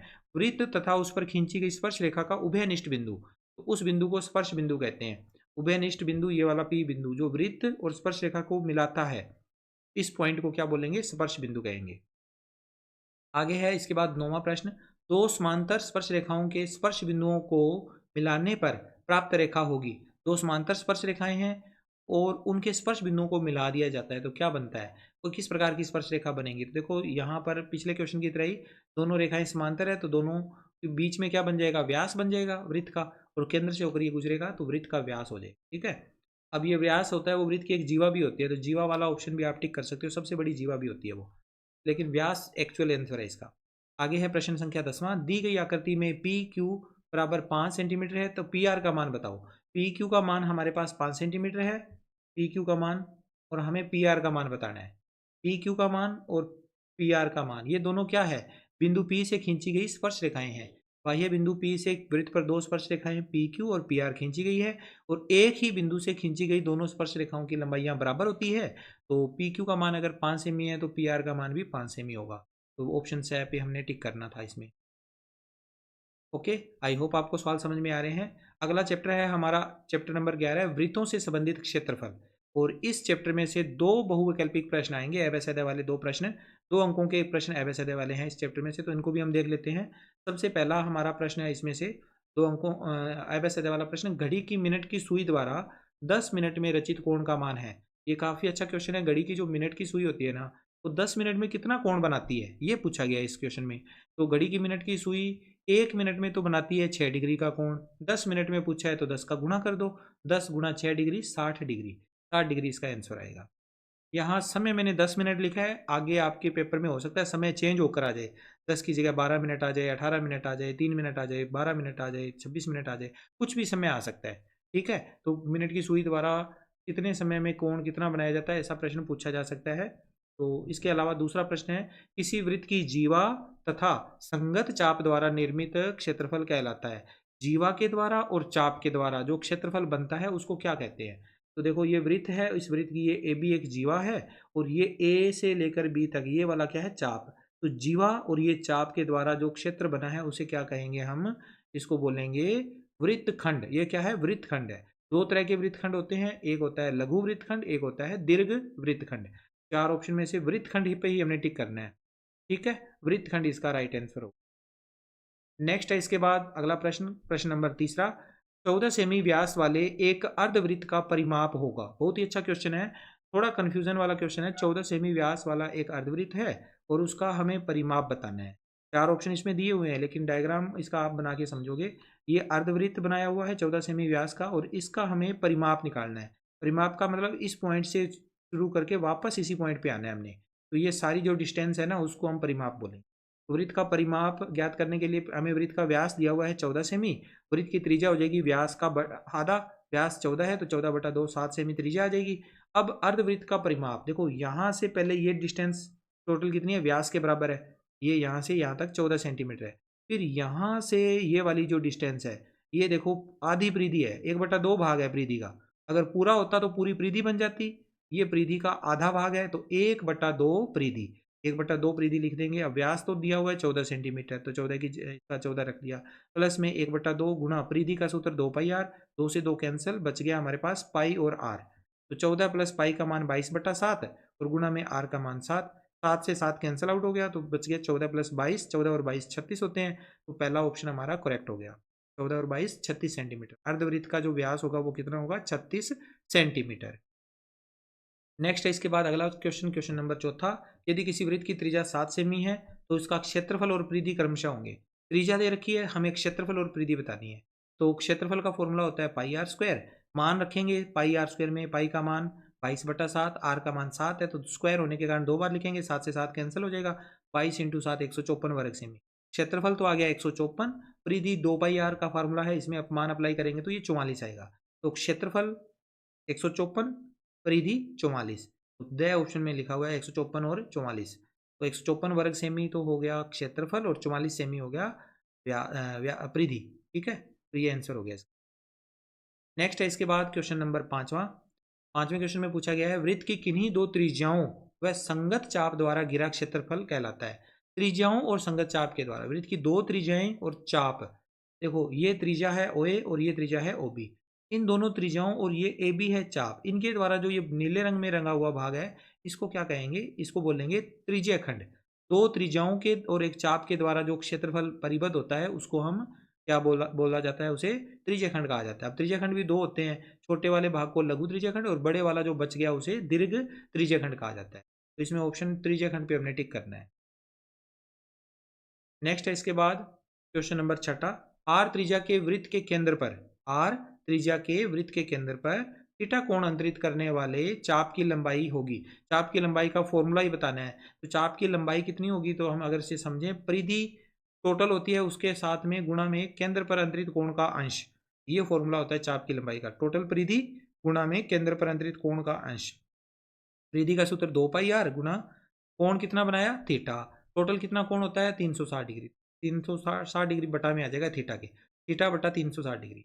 2 से ये कटेगा 360 180 पर, 2 के पहाड़े से कट दिया, इसमें 180 आ गया। तो पाई आर गुना थीटा बटा 180, ये ऑप्शन ब में लिखा हुआ है, पाई आर गुना थीटा बटा 180, ये चाप की लंबाई का फॉर्मूला हो गया। तो हमने टिक करना था। नेक्स्ट है हमारे पास क्वेश्चन नंबर 7वां, जिसमें पूछा गया है 10 सेमी त्रिज्या के वृत्त के चतुर्थांश का क्षेत्रफल होगा। 10 सेमी त्रिज्या का एक वृत्त है, उसके चतुर्थांश का क्षेत्रफल पूछा है। तो बहुत ही आसान क्वेश्चन है ये।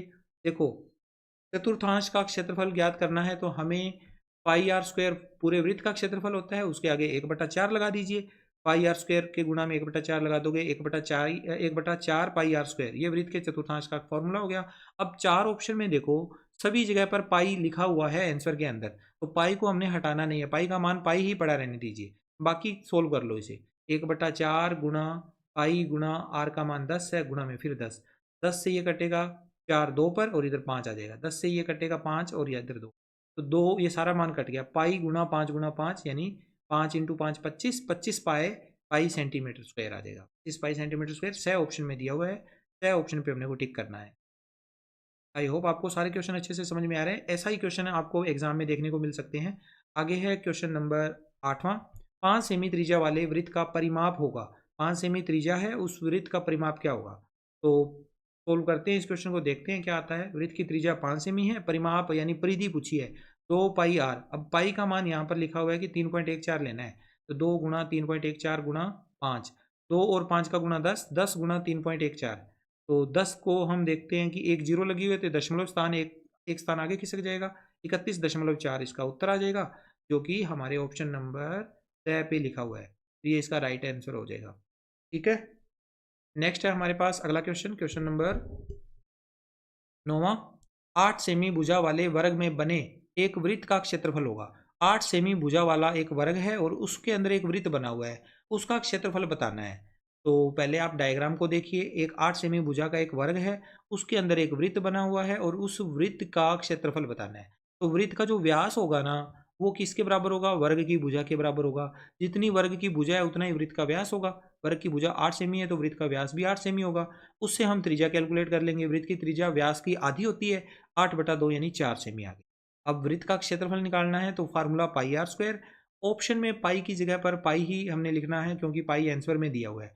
पाई गुना आर स्क्वायर, आर कितना है 4, 4 × 4, 4 × 4 16, 16 पाई वर्ग सेमी, 16 पाई वर्ग सेमी आ गया। ए ऑप्शन हमारा राइट हो गया इसका।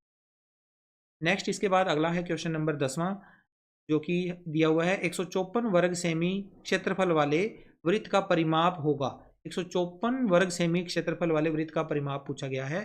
तो वृत्त का परिमाप का फार्मूला हम इसमें अप्लाई करेंगे और मान रखेंगे, क्षेत्रफल वाला फार्मूला अप्लाई करेंगे, फिर हम त्रिज्या निकाल कर फिर परिमाप निकालेंगे। तो यहाँ पे पूछा गया है 154 वर्ग सेमी क्षेत्रफल वाले वृत्त का परिमाप। परिमाप की जगह पर यहाँ पर आप करेक्ट कर लीजिए इसे, परिमाप की जगह पर पूछा क्या जाना चाहिए था, त्रिज्या पूछी जानी चाहिए थी। तो इसको करेक्ट कर लीजिए, यहाँ लिख दीजिए कि त्रिज्या होगी, कि त्रिज्या होगी। इसकी हमने त्रिज्या बतानी है, त्रिज्या कितनी होगी वो बताना है। तो वृत्त का क्षेत्रफल 154 वर्ग सेमी, पाई आर स्क्वायर बराबर 154 वर्ग सेमी। इसको सोल्व करेंगे, पाई का मान 22/7, इधर आएगा गुणा में 7/22, सोल्व करेंगे तो आर का मान 7 आ जाएगा। तो 7 सेमी इसकी त्रिज्या हो जाएगी। त्रिज्या की वैल्यू हमने इसमें कैलकुलेट कर ली है।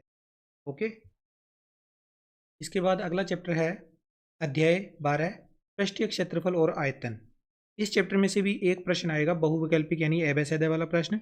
तो देख लेते हैं इस चैप्टर के कौन कौन से इंपॉर्टेंट क्वेश्चन हैं जो एग्जाम में अक्सर आते होते हैं।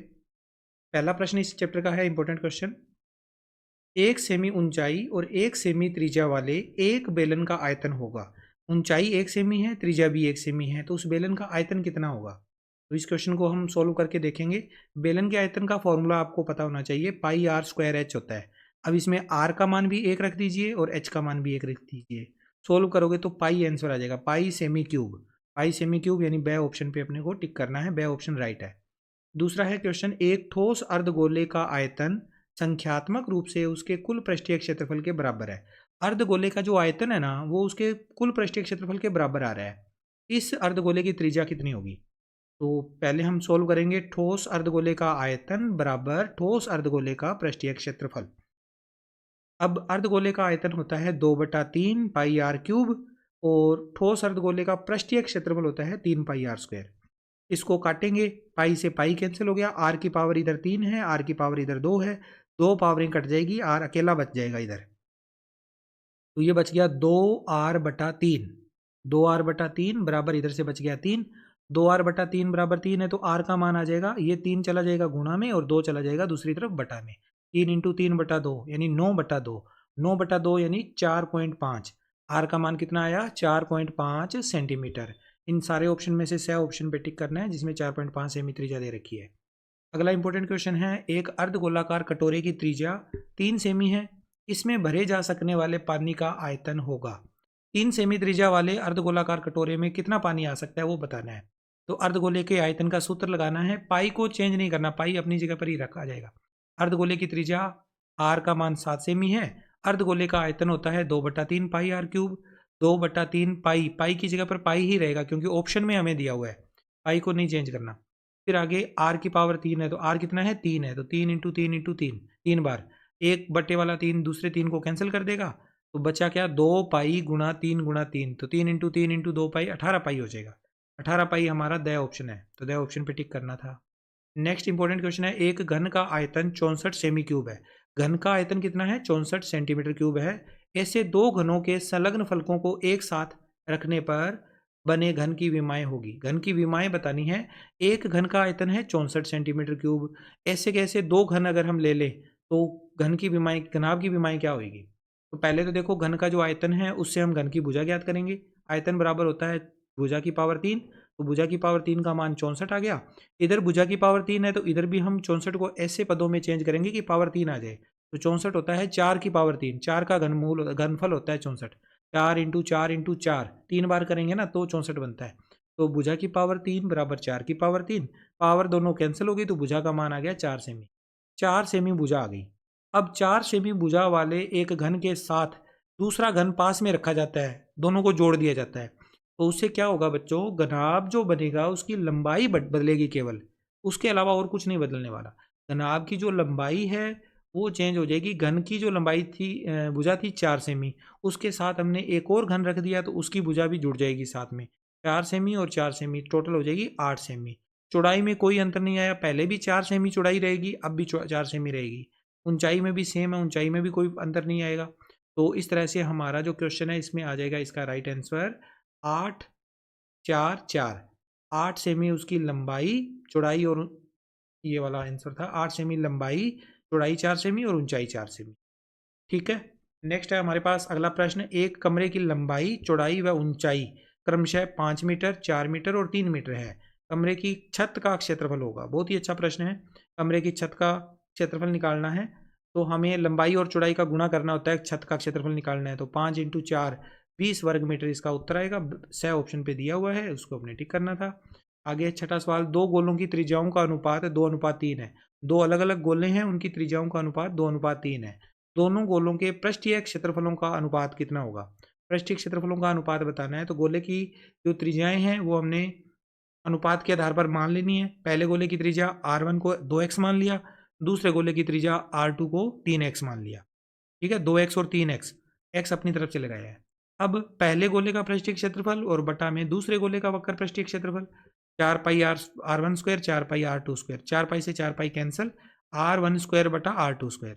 r का मान कितना है? 2x, r1 का मान 2x इंटू 2x और बटा में r2 का मान है 3x, 3x इंटू 3x। ऊपर 2x है, 2 बार x आया हुआ है, नीचे भी 2 बार x है तो x x आपस में कट जाएंगे, 2 और 2 बचा 4, 3 और 3 का गुणा 9, 4/9, तो अभिष्ट अनुपात आ गया 4:9। पहला ही उत्तर इसका राइट हो गया। आई होप आपको सवाल अच्छे से समझ में आ रहे हैं। वीडियो अच्छी लग रही है तो आप इसे लाइक कर सकते हैं, दोस्तों के साथ शेयर कर सकते हैं। आगे है 7वां सवाल, समान त्रिज्या x व ऊंचाई समान ऊंचाई, यानी त्रिज्या भी x है और ऊंचाई भी यहाँ पर लिखनी रहेगी, समान ऊंचाई यहाँ पर भी लिखना है x। समान त्रिज्या और समान ऊंचाई x वाले एक बेलन और गोले के आयतन का अनुपात बताना है। बेलन और गोले के आयतन का अनुपात, तो सोल्व करेंगे इस क्वेश्चन को। देखो, बेलन के आयतन का फॉर्मूला होता है पाई आर स्क्वायर एच, और गोले के आयतन का फॉर्मूला होता है 4/3 पाई आर क्यूब। अब ये दोनों आपस में कट जाएंगे।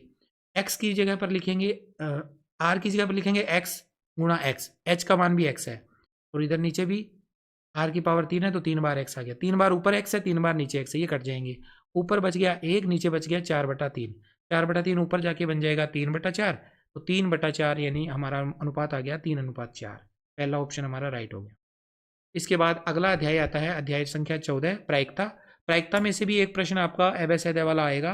प्रायिकता के सारे ही प्रश्न जो है ना वो लगभग मल्टीपल चॉइस वाले ही क्वेश्चन है, एक एक नंबर वाले हैं। एबेसेदे वाले क्वेश्चन मान लो, चाहे किसी भी टाइप का मान लो, क्वेश्चन बड़े इजी से क्वेश्चन है। प्रायिकता में 4 अंकों के सवाल आने हैं टोटल, और सारे के सारे प्रश्न आसान है। तो इनमें से एक प्रश्न है वो देख लेते हैं कौन सा इंपॉर्टेंट ज़्यादा है। इस चैप्टर का हमारा पहला प्रश्न होगा, एक पासे को एक बार फेंकने पर विषम संख्या आने की प्रायिकता बतानी है। 4 ऑप्शन इसमें भी दिए हुए हैं। विषम संख्या आने, पासे के एक बार फेंका तो कुल परिणाम 6 हुए, विषम संख्या आने के अनुकूल परिणाम 3 होंगे, 1, 3 और 5, तो टोटल आ जाएगा 3/6, 1/2 उत्तर आ जाएगा।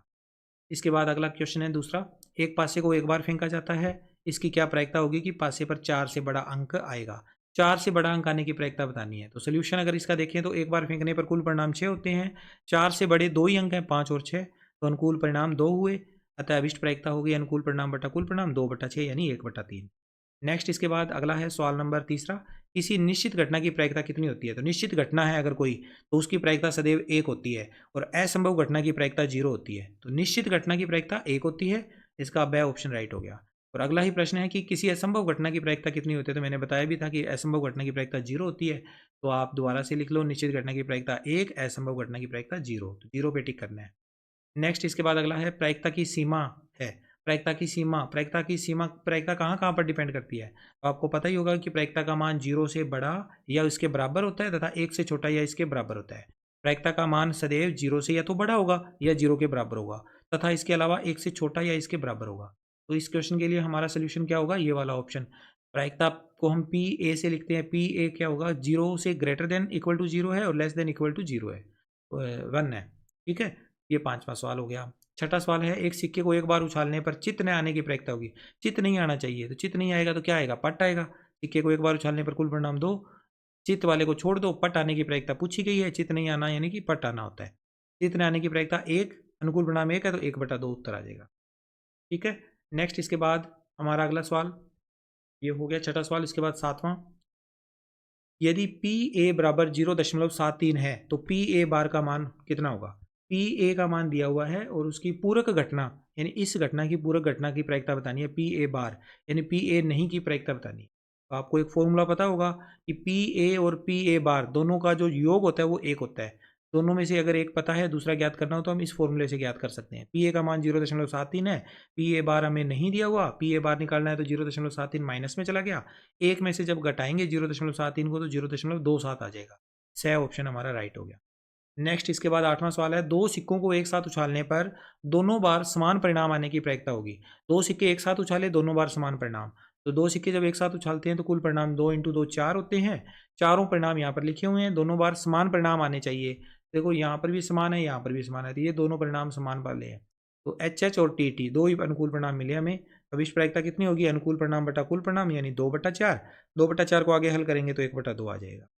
आसान से क्वेश्चन है, ज़्यादा मुश्किल नहीं है। 9वां सवाल है, एक सिक्के को 3 बार उछालने पर केवल एक चित आने की प्रायिकता होगी। सिक्के को 3 बार उछाला है और केवल एक चित होना चाहिए, तो सिक्के को 3 बार उछालने पर कुल परिणाम होंगे 2 × 2 × 2 8। 8 परिणाम यहाँ लिखे हुए हैं, केवल एक चित होना चाहिए यानी एक ही H होना चाहिए। इन 8 परिणामों में से ये और ये 3 परिणाम ऐसे हैं जिसमें केवल एक चित है। तो अभिष्ट प्रायिकता होगी अनुकूल परिणाम बटा कुल परिणाम यानी 3/8। ऑप्शन पे टिक कर दीजिए।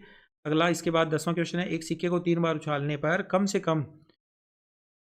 कम एक पट आने की प्रायिकता बतानी है। कम से कम एक पट होना चाहिए।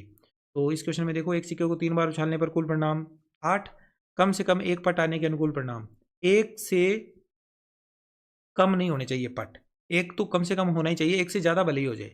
तो देखो इसमें कितना पट पट यानी टी, इसमें तो एक भी नहीं है तो इसको छोड़ दीजिए। इसमें कम से कम एक है, इसमें कम से कम एक है, इसमें कम से कम एक है, इनमें दो दो है और इसमें तीन है, तो सारे ही काउंट हो जाएंगे इसको छोड़कर। तो 7 अनुकूल परिणाम है तो प्रायिकता हो जाएगी 7/8। तो ये थे बच्चों प्रश्न संख्या एक 10वां। और इस तरह से हमने प्रत्येक अध्याय में से आने वाले अति महत्वपूर्ण जो अवैध वाले प्रश्न थे उनको आपको मैंने बता दिया है। आई होप आप सभी प्रश्नों को अच्छे से समझ पाए हैं। आई होप आप ये सारे प्रश्न अच्छे से एक्सेप्ट करोगे, इनको आप पेपर के अंदर बहुत ही अच्छे ढंग से करके आओगे। सभी प्रश्नों को आपने ध्यानपूर्वक देखा। बोर्ड के एग्ज़ाम के लिए आपको बेस्ट ऑफ लक। आपका भी एग्ज़ाम बहुत अच्छा हो। इसी इन शुभकामनाओं के साथ हम इस वीडियो को यहीं रोकते हैं। मिलते हैं नेक्स्ट वीडियो में। Take care, bye bye.